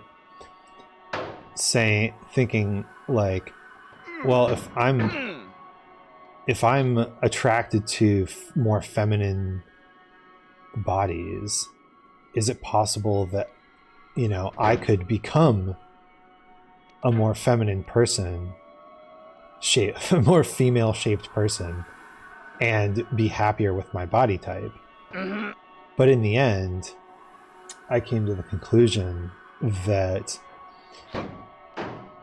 after talking to many trans people, you know, my desire to be sexy, in my own eyes, is more of a self-esteem thing, right? Oh, nice. It's also difficult when you see someone, you have to figure out if you want to be with them or look like them. The constant struggle. Do I want to be them or be with them? Oh no. Oh no, he says. Yeah. Although, like I said, it became more of a self-esteem thing. It wasn't that I wanted to be feminine. It's that I wanted to find myself attractive, and I'm attracted to more feminine types. Actually, so growing out a beard was insanely good for me.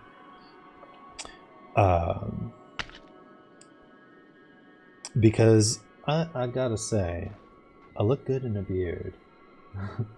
Honestly, I just want to be cute, and I would fight God for that reason. Yeah, damn. I want to be cute too. That'd be nice. Although people come in here and call me cute, so who am I to judge? But growing out a beard was a big win for me because I feel like it changed the shape of my face. I see. Now I have to be all nyai and cute. Nya, nya. Oh. Yeah. Nya, nya. Yeah. That's not cute. That's like the boss cat.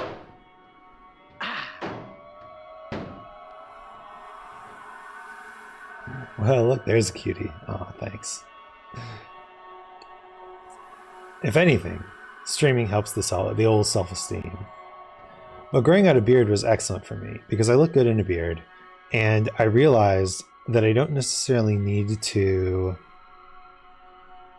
be feminine or be even like my body type or my ideal body type to be attractive to myself, right? I like beards. Beards are good. I enjoy a good beard. This is annoying. There we go. And if by growing a beard I can, you know, find my self-esteem, then hell yeah, beard. Let's go. Beard time 5 ever. Oh my god. Is this it? Oh hey, you won. Right. All you have to do is get above there. I don't actually have to hook onto it, right? Yes! Alright, I've been told that spinning is the answer to get to space. Spin, spin, spin. Spin, spin, spin. Spin to win. I dedicate this game to you. ASMR Fadi. This far. Guide I me. give it to you with all my love. Guide me, ASMR Fadi. No, no, just out of reach. Come on. There we go. Let's go to space. Yes. Ah, just playing. You can reach space. Don't fall.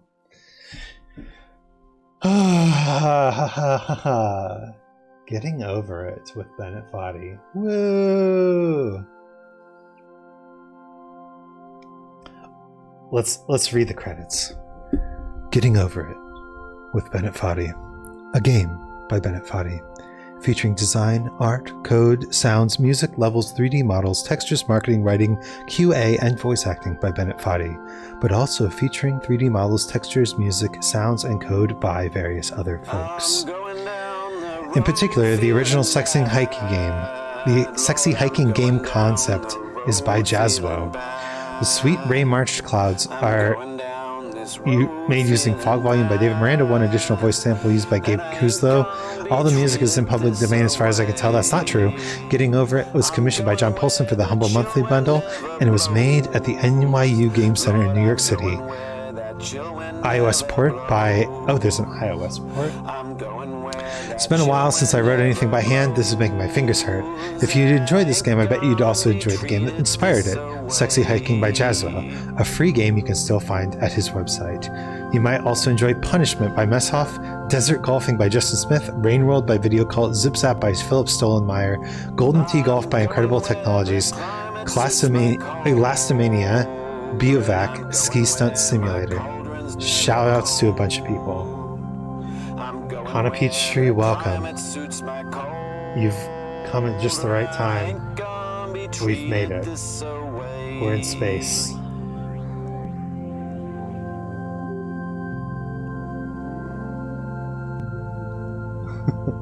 You want to see my time? Yeah, me too. It's gonna be like 16 hours, I'm sure.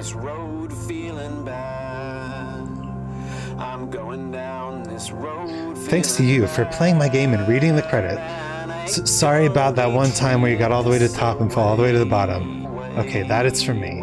Bennett Foddy, 2017. How are you tonight? Very philosophical. I'm very chill at the moment. Wow. Look at this boy. Just grunting in space. Time is...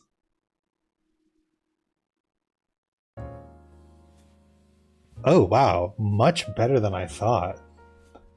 Alderhodge, thank you for the hydrate.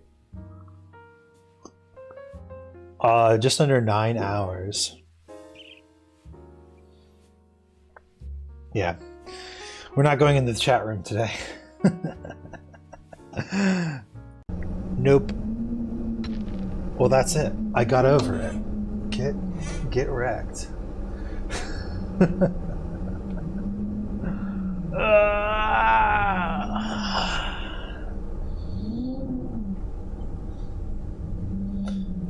do now? What do I do with my life? Do I just hit new game and do it again? I kind of don't want to. let's go to the den real quick. Nope. I have to figure out what I want to do now. Background music back on. Yeah. What shall we play now? I'm so over getting over it. Now do Jump King.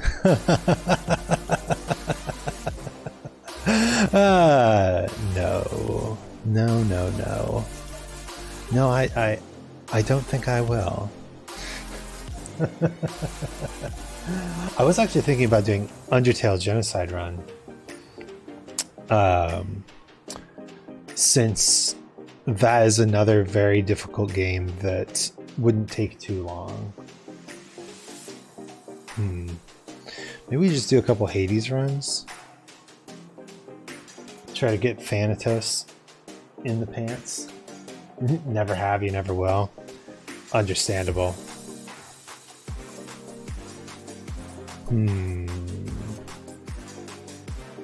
They will live happily in my computer. So I got to the true ending of Undertale on my old computer. So I don't actually have the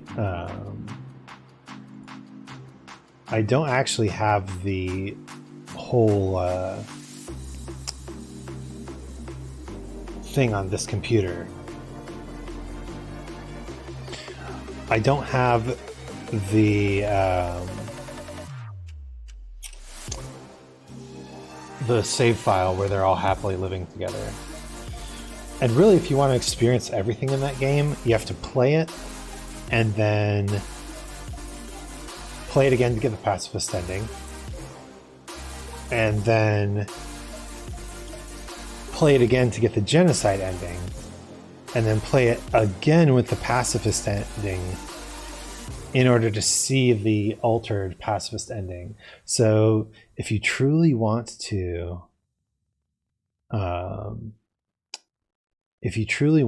see everything, you have to play the game 4 times. And all you get for playing it the 4th time is just a slightly different ending screen.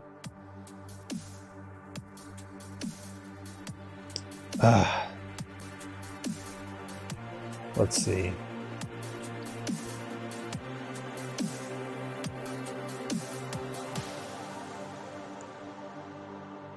You know what?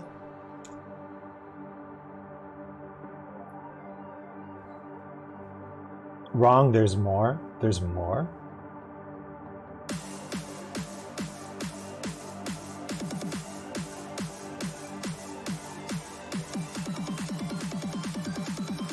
You've never beaten Undertale? You know, at this point, you've probably been spoiled by everything that's in the game. But I think it's actually still worth playing. It's one of those games where you can absolutely be full-on spoiled, and oh, what's that? Get out of here. You can be full-on spoiled by Undertale, and it's still worthwhile to play through the game and experience it how the designer intended.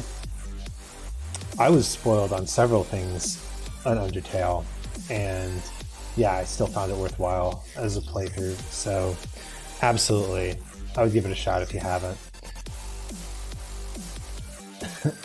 If you want, I'll even well, you stream earlier in the evening, right?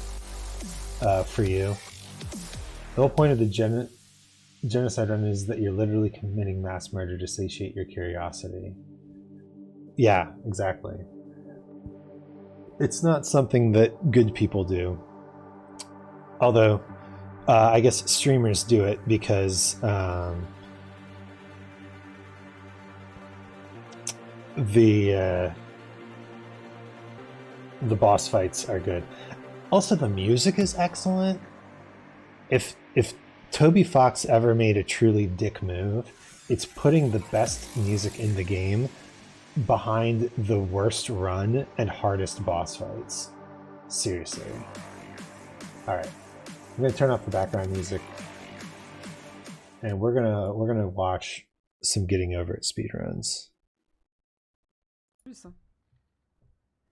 Je peux plus rien faire, les gars, j'en peux plus. Look at this Mon dude. fourniture ne veut passer dans aucun putain de cas, genre je peux rien y Let's faire, go les to gars. theater J'y mode. peux rien. Perfect. J'y peux rien. Je sais pas ce qui se passe avec mon fourniture. Okay. So Faut que j'arrive he's à le like changer, genre je sais pas. doing this Faut que je prenne Pogo demain, thing. que je me mette 3 heures à passer fourniture en boucle. Have you played Deltarune? I have not. Là j'ai vraiment pas That's pretty much a direct sequel, right? You wouldn't say best.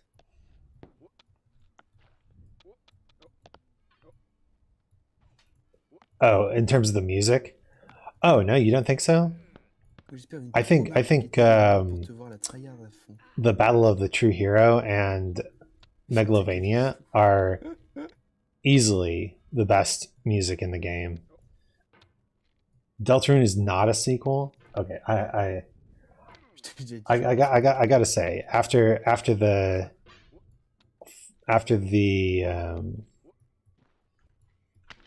completion of Undertale, I kind of God, the Undertale. Undertale is your favorite track? Look at this guy. Look at this guy. He knows everything. He knows everything so perfectly. Putain.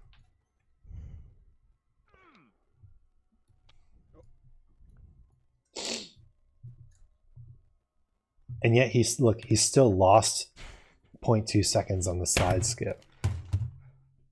Insanity. Undertale itself is a really good track.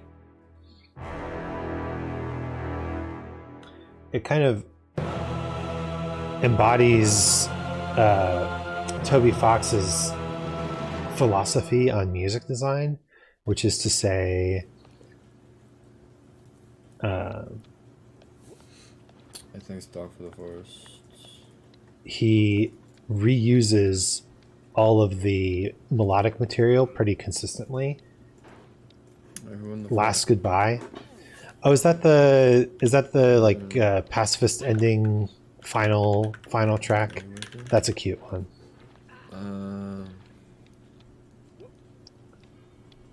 These guys must have like the fastest mice, maximum sensitivity turned up, right? Oh my god, so powerful. He's like walking up the mountain when the credits attack. Oh yeah. I forgot the credits was a mini game too. Insanity. Oh. Nice.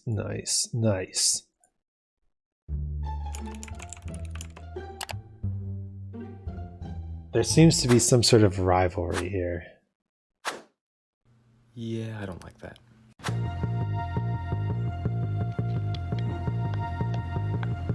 Was this... They just modded the game to make the character pitch black? I mean, sure, it looks cool. Reminds me of that character from My Hero Academia.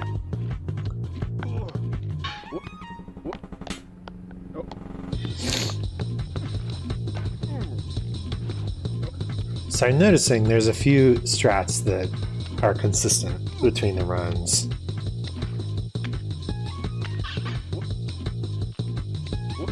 These dudes must have their mouse sensitivity like totally maxed, because they're just getting so much power out of every swing, right? I never felt like I had that much power.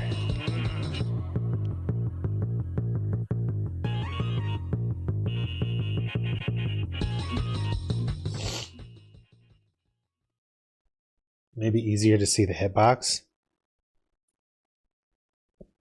It's possible.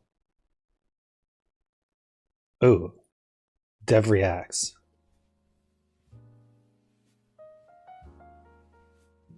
Of course, it's Benefati. He would put jazz music over this While crap. this guy's getting warmed up, I just wanted to say, Oh, it's the watching guy. these world record runs always gets me thinking about the relationship between game designers and speedrunners. It's like quite an unusual relationship in a certain way. And speedrunners aren't like the normal streamers and YouTubers who play games when they come out. You know, if you watch those people playing a game, they're struggling to learn the systems and to master them, just like you would if you were playing it yourself. And you know, if you're the game designer watching a normal stream, you're thinking to yourself, yeah, that's working pretty much exactly as I planned. Watching speedruns isn't like that.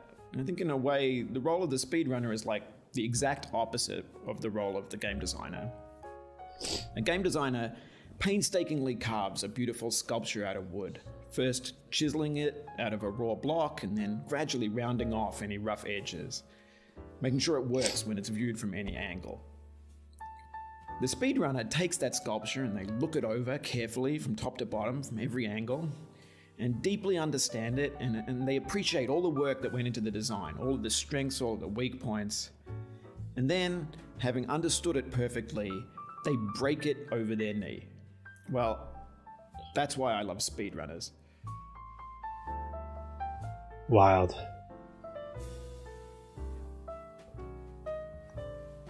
It's crazy to think that what we just watched, there's like 22 seconds of time, which is not a small amount of time, that they have shaved off.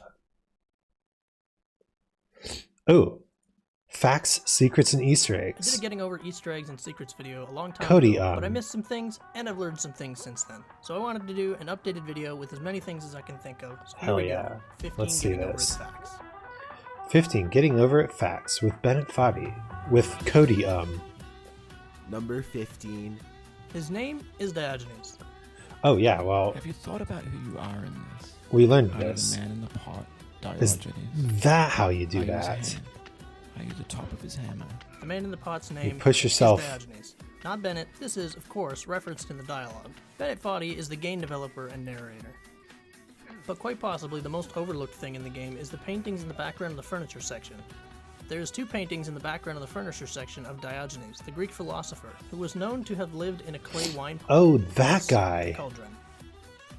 There's also a few other Oh. pots scattered around the map. That's so cool. The golden pot. You've probably seen it in speedruns before, but did you know how to get it? Each time you beat the game, your pot gets a little bit golder. Golder? Is that a word? Sure. And when you reach 50 wins, you have reached peak goldness. Interesting. I didn't realize it was gradual. Getting Over It is based off of a 2002 game called Sexy Hiking. This game is a homage to a free game that came out in 2002 titled Sexy Hiking. The starting tree is a direct reference to the starting tree in Sexy Hiking. Anyway, when you start Sexy Hiking, you're standing next to this dead tree that blocks the way to the entire rest of the game. It might take you an hour to get over that tree, and a lot of people never got past it. It's pretty difficult to reach, but quite possibly the most popular Easter egg is the Sexy Hiking character, who can be found on a floating rock beyond the tower. And when you reach it, the level completion sound from Sexy Hiking plays.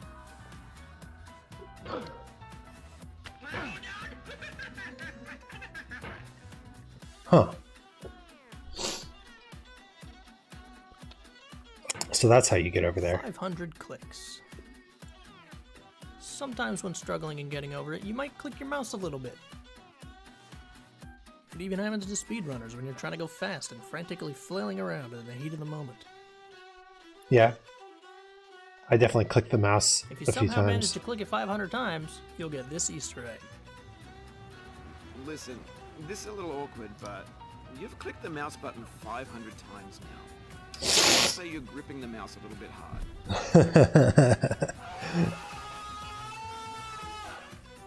The bad ending. Bennett actually added a custom voice line to the game because one of the game testers got stuck on the tower and couldn't escape.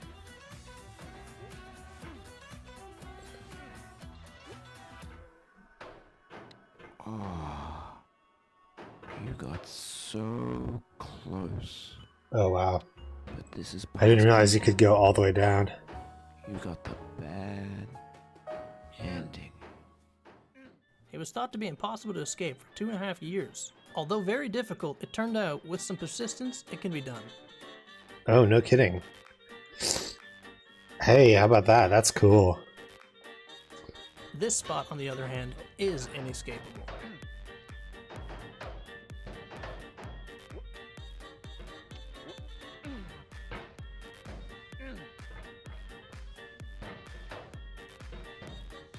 Oh shit. The Fair gift. enough. If it takes you more than 8 minutes to get past the anvil section, which 8 is a minutes. pretty common spot people struggle, the game drops a gift for you.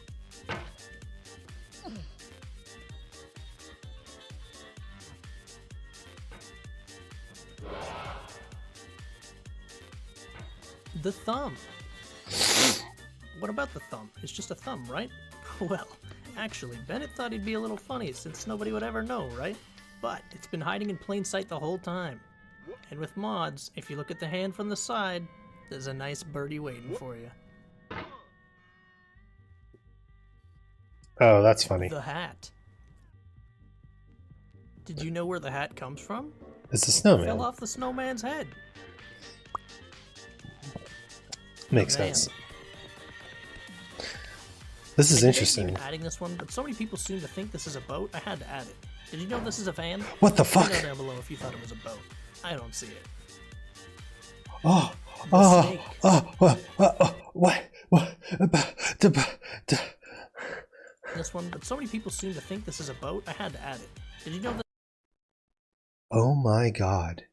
It's a van. It's not a boat. What the fuck? My life is a lie. God This is damn a it. van?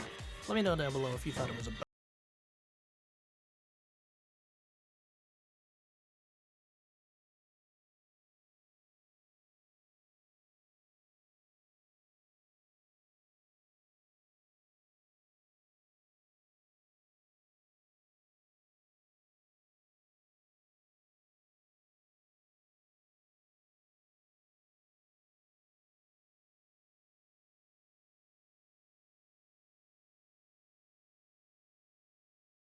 I only realized this because I found a class in the code called Crane Move. Turns out you can adjust the number too. Huh. I can't help but think originally this had a different purpose with moving objects and such, but with the way the physics react, I can see why it would have been removed.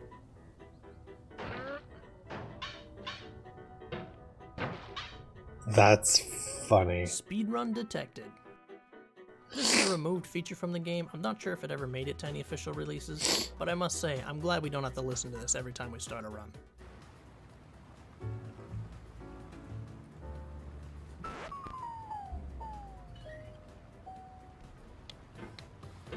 Unused Dialogue. There's actually 32 voice lines in the game files that aren't used. Some of them sound like they were tips, maybe intended for a tutorial. I want you to think about the momentum of the pot. Sometimes when you want to go high, you have to lower yourself down first so you've got room to swing your hammer. Hmm. You know, that would have been nice. By the way, that was uncalled for. This one's my favorite. Steady, steady, steady, steady. If you want to see more of those, you can check out my original Easter eggs video. The Interesting. He almost went Super Saiyan for The a sec hammer I'm there. getting over is actually a Yosemite hammer, but the size of a sledgehammer. A Yosemite hammer is a hammer used for climbing. I guess that makes sense, although it's actually used to hammer nails into the rock. The Lighthouse. Interesting. The lighthouse in the background of the starting area is actually the Biloxi Lighthouse. We found this reference photo in the games aisles. Yeah, it's really that big. We searched around a little bit looking for similar signs in Google Images, and then we realized it was right in front of us the whole time. It was in the file name. This was later confirmed by Bennett himself. Alright, so that's 15. But Oh, that's before a we cool go, pot. I've got some honorable mentions. Let me know down below the ones you didn't know of, and if I missed any. If you enjoyed the video, please leave a like, and if you'd be so kind, People consider modding their subscribing. pots I is actually ended up pretty writing down more great. than 30 facts, but I figured those were the 15 most important. I'm just going to do a rapid fire for the rest. Here's our honorable mentions. These Half-Life 2 barrels in the background. This naked lady staring intensely at a Dorito. Random faucet in a wall. The backside of this rock has a heart engraved on it. You can pass the bucket without even touching the bucket. This gargoyle, it has a fully modeled body. The graffiti here says, "What's up?" According to Bennett, the I pot did is see to that protect one. his legs and is full of bodily fluids. This hook is apparently Bennett's favorite detail on the map because it's a bait. Diogenes is actually a default male fit A from Adobe Fuse. This doghouse has the name Sam. But what the dog doing? The map in the poster and the cover art for the game looks nothing like the actual map. This rock in the background is smiling. This lamp is actually called Dumb Lamp in the game files. Stupid lamp. I don't know why, but there's also a picture of a mouse in the game files. And last but not least, if you remove the pot, Diogenes has no penis. That's cool. All right. Let's watch the speedrunning techniques. When you first start playing Getting Over It with Bennett Foddy, You know it's might going to be a get the good impression that tutorial it is limited in its content, when since you think you will it's just complete it once and forget gameplay about it. footage Although perhaps with you're a feeling timer ambitious and decide to some complete dude the with a game bad 50 microphone times in order to get the golden dot and, and all the Steam achievements. pretty generic music. Great. Now what?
Fourth, to win the walls with your hammer. Interesting.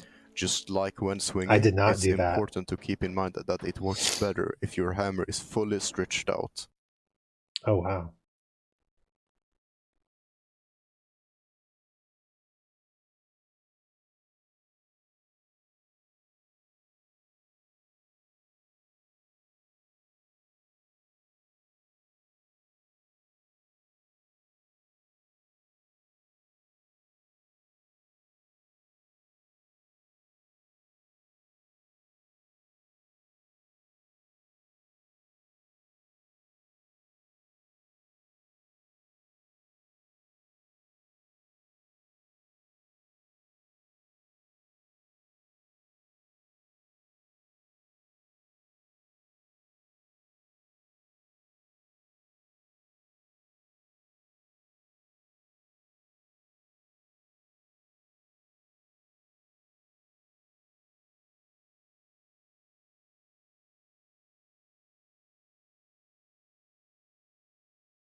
All right, let's see some advanced techniques. We're now kicking the most advanced category off with the horizontal pull pogo. The term pull pogo is often associated with pulling yourself upwards to gain height, but that does not always have to be the case. This type of pull pogo is instead about pulling yourself horizontally. The purpose is to gain more velocity than if you Her were Majesty to do a the normal swing Queen. or pogo. Welcome. It is executed like the pull pogo, but the hammer Thank you for the interaction with the raid. object is at the different angles, which makes you go horizontally instead of vertically. How are you? How is your stream? Yo, how's it going? First time chatter. Yeah. If accomplished, this technique launches you in a powerful manner just like the pull pogo does, except linearly. When doing these types of pull pogos, you need to have your hammer positioned at the edge of the object you're applying the technique to. Yeah. That's mainly because Thank you, the hammer Nightbot. motion is, like the name suggests, How's it going? linear, I which means the character hitbox beat would physically prevent getting you from over launching it. if you Oh my weren't at gosh. the edge. How about that? Another thing to realize So now I'm about this watching how to technique is that it to can look speedrun and it. behave differently depending on what height your cauldron is at What were you playing relative to the today? object. How are you? If your hammer is fully stretched out when connected to the object, you will gain the full potential height and velocity.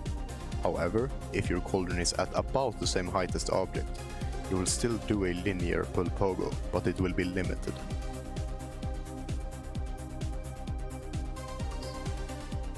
One rule to remember in getting Oh, over fun, it is looks like a that good several speed small game. pulls are I'm faster not a than one big speedrunner. pull. The technique half pull demonstrates this beautifully, even though at first glance the name might indicate that it's not that difficult I- of a move. I It like can to actually become find one of the most slow and advanced moves when you consistent think about the velocity you can methods. achieve and maintain when you Oh, combine doing a several half Nuzlocke. pulls.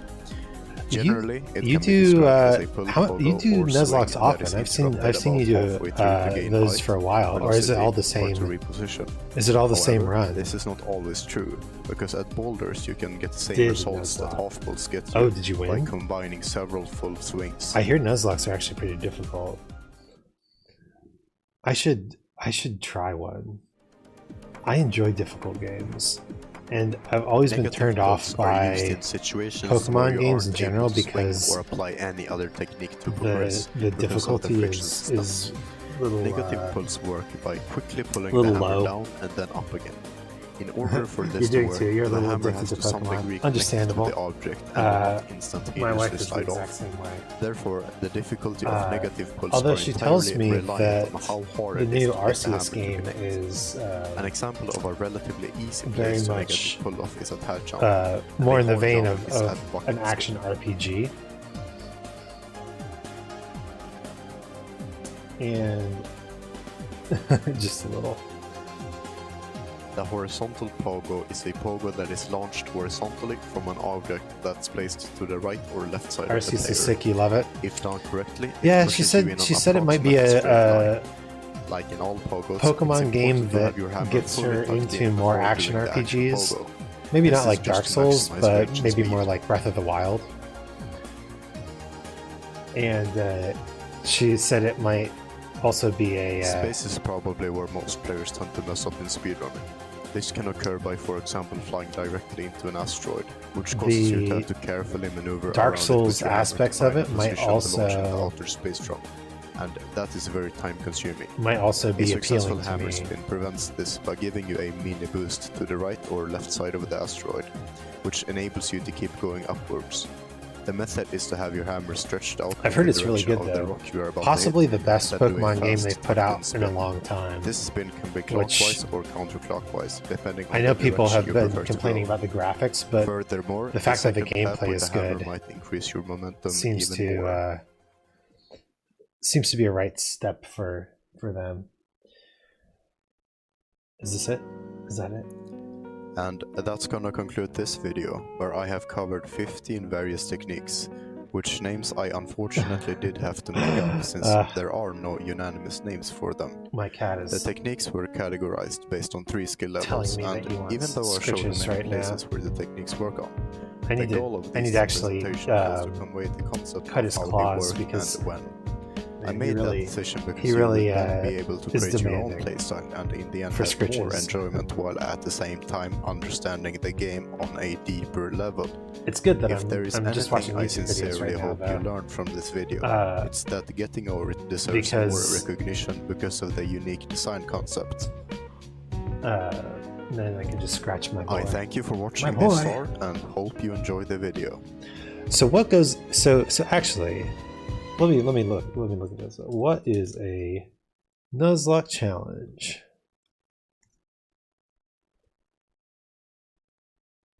Nuzlocke explained.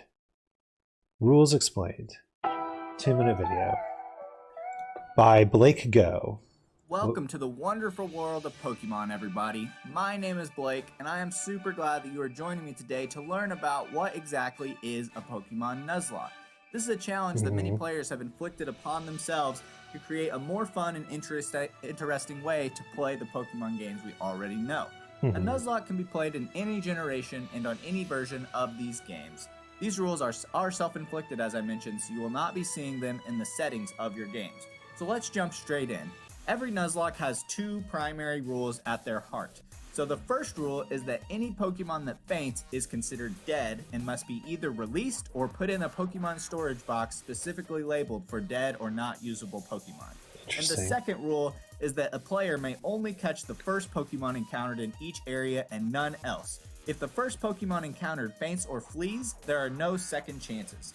Some technicalities of this rule is that if the first encounter in the area is a double battle, the player may choose which of the two Pokemon they would like to attempt to catch. And if there's a static encounter in the area, the player is allowed to capture them despite already capturing a Pokemon in that area.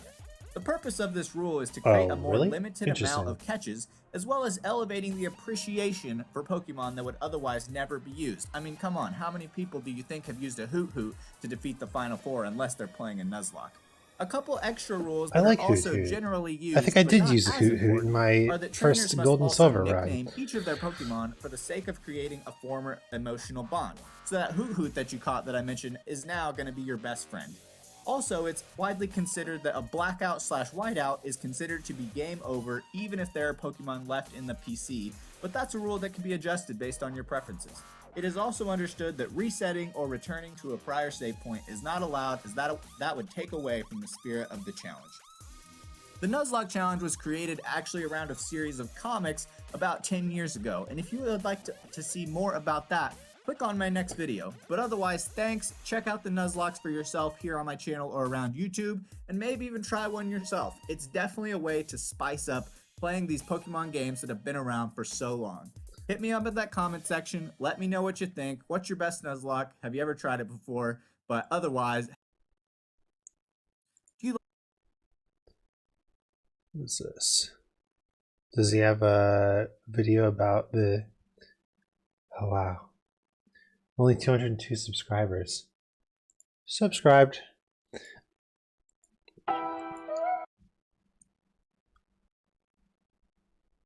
One death, start over? That sounds rough. Okay. Let's hear this interpretation of the rules. Basically, you get attached to Pokemon only for them to inevitably die. Hey Pokemon fans, it is great to be back, and just in time for YouTube's Geek Week 2. Yeah, Welcome to Pokemon it's a game with critical hits, hits, about something from the so Pokemon universe you just might not have heard before. Any permadeath is going to be pretty rough. rough. Current trend in the Pokemon universe, where players are playing some of these old, easy Pokemon games and doing something to make them just a bit more challenging and a whole lot more rewarding. Just what exactly is a Nuzlocke? In today's basic gamer lingo, it's a challenging set of self-imposed rules, designed to make Pokemon games much more difficult and emotional. With the advent of YouTube, hundreds of players have been able to take their Nuzlocke challenges to the public, making the existence of these runs much more widely known amongst other Pokemon fans. Yeah, I don't know. But despite the recent rise of popularity for the Nuzlocke, few fans that I've talked to actually know where the trend originated from.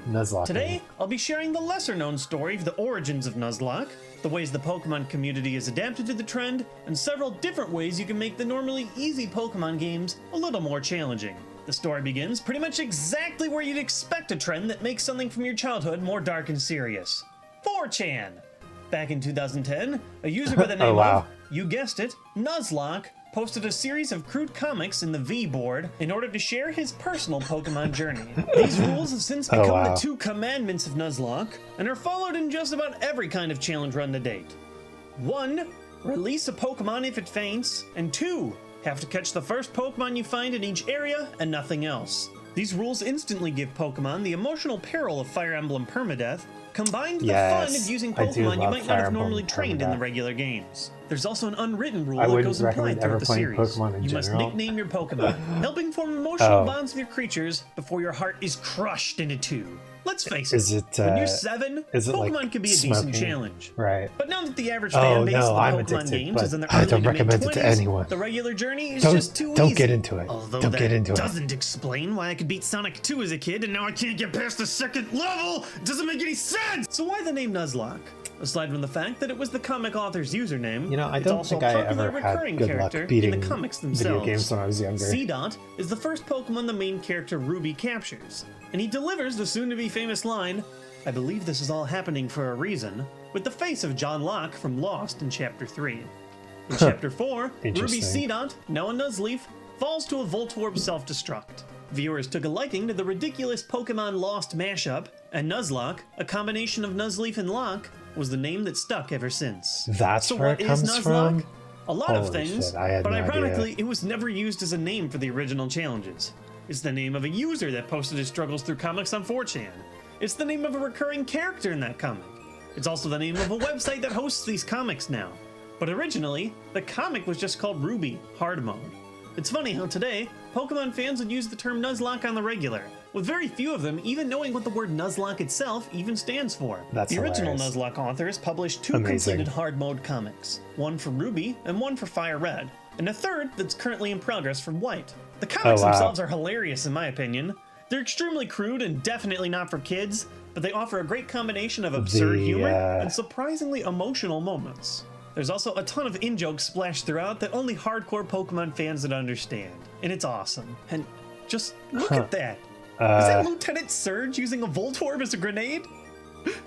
It's beautiful. It's just beautiful, I say. I definitely love the work of the You original know, creator, I think but tons of other comic authors you have would come to use chronicle their Voltorbs own like journeys in the Nuzlocke grenades. forums. There are too many great ones to That's- list them all in today's video, that's weird but to I'll think link about. a list of the fan forums in the description for those of you interested in reading up. Some people illustrate, some people use screenshots, others just share their stories. It's a pretty neat community. So what if you want to start your own Nuzlocke challenge? For starters, I'd recommend giving it a go with the original 2 rules. Pokemon that faint are released, and you can only attempt to catch the first Pokemon you run into per area. For most, you lose if you lose all your party Pokemon in a single battle, but others say it's fair game to go into the box and try again with a new team of Pokemon you've already caught. If you try and emerge successful with your first Nuzlocke run, there are dozens of restrictions that you can self-impose to make the challenge even greater, including banning the use of healing There items, were or canonical banning wars. Pokesetters, That's true. limiting the amount of Pokeballs you're allowed to purchase per month. I love the theory and that limiting that's the why types Ash of doesn't have a Pokeballs you're allowed dad. to use, banning Or the use of legendary Pokemon, Red. banning fleeing from a battle, and setting your And battle Ash. style to set, which prevents you from getting a free switch in every time your opponent sends in a new Pokemon. At the very least, I think you should put your game in set by default, regardless of if you're doing a Nuzlocke or not. No matter what kind of challenge you decide to impose on yourself, the Nuzlocke is a fun way to make even the oldest Pokemon games a little more challenging and playable. Your battles will be tougher and more emotional than ever before, and every run will bring its own unique story that you can share with your fellow trainers. Thanks for watching today's video on Nuzlocks. If you've completed one of your own, let's use today to reflect. Let us know in the comment section below one partner that you've had to lose along the journey. We're there for you. Also, The if most you like tragic this video, Pokemon or you see can lose more is your stuff on starter. Pokemon, whether it's news, playthroughs, top 10s, or My facts, dear you can Dustox click right Madam. here to subscribe to my channel. It's just a few Level months before 86 Pokemon X and Y hits, Blaziken, and I'm nicknamed going to be Lucky. uploading like crazy Oh when my that time god. comes. Starters are the Thanks saddest again to for lose. watching. Hope you guys enjoy YouTube Geek Week, and have a great day. So basically, if I wanted to do a Pokemon, oh yeah, cheating animations. I didn't know the official rules, but I've seen those videos. She's done these. If I wanted to do this, it wouldn't be as much of a physical challenge as much as an emotional challenge.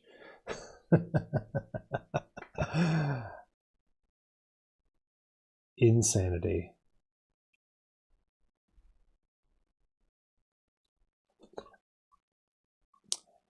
Interesting. So that's how you do the hardest Pokemon runs, huh?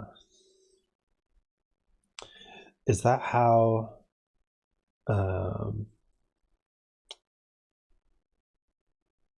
is that how Interesting. Well, maybe. I'm going to say a solid maybe on the Pokemon Nuzlocke. But for now, I think...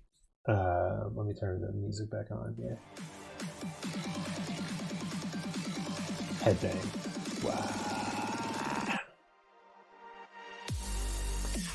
I think that I'm going to wrap up the stream here.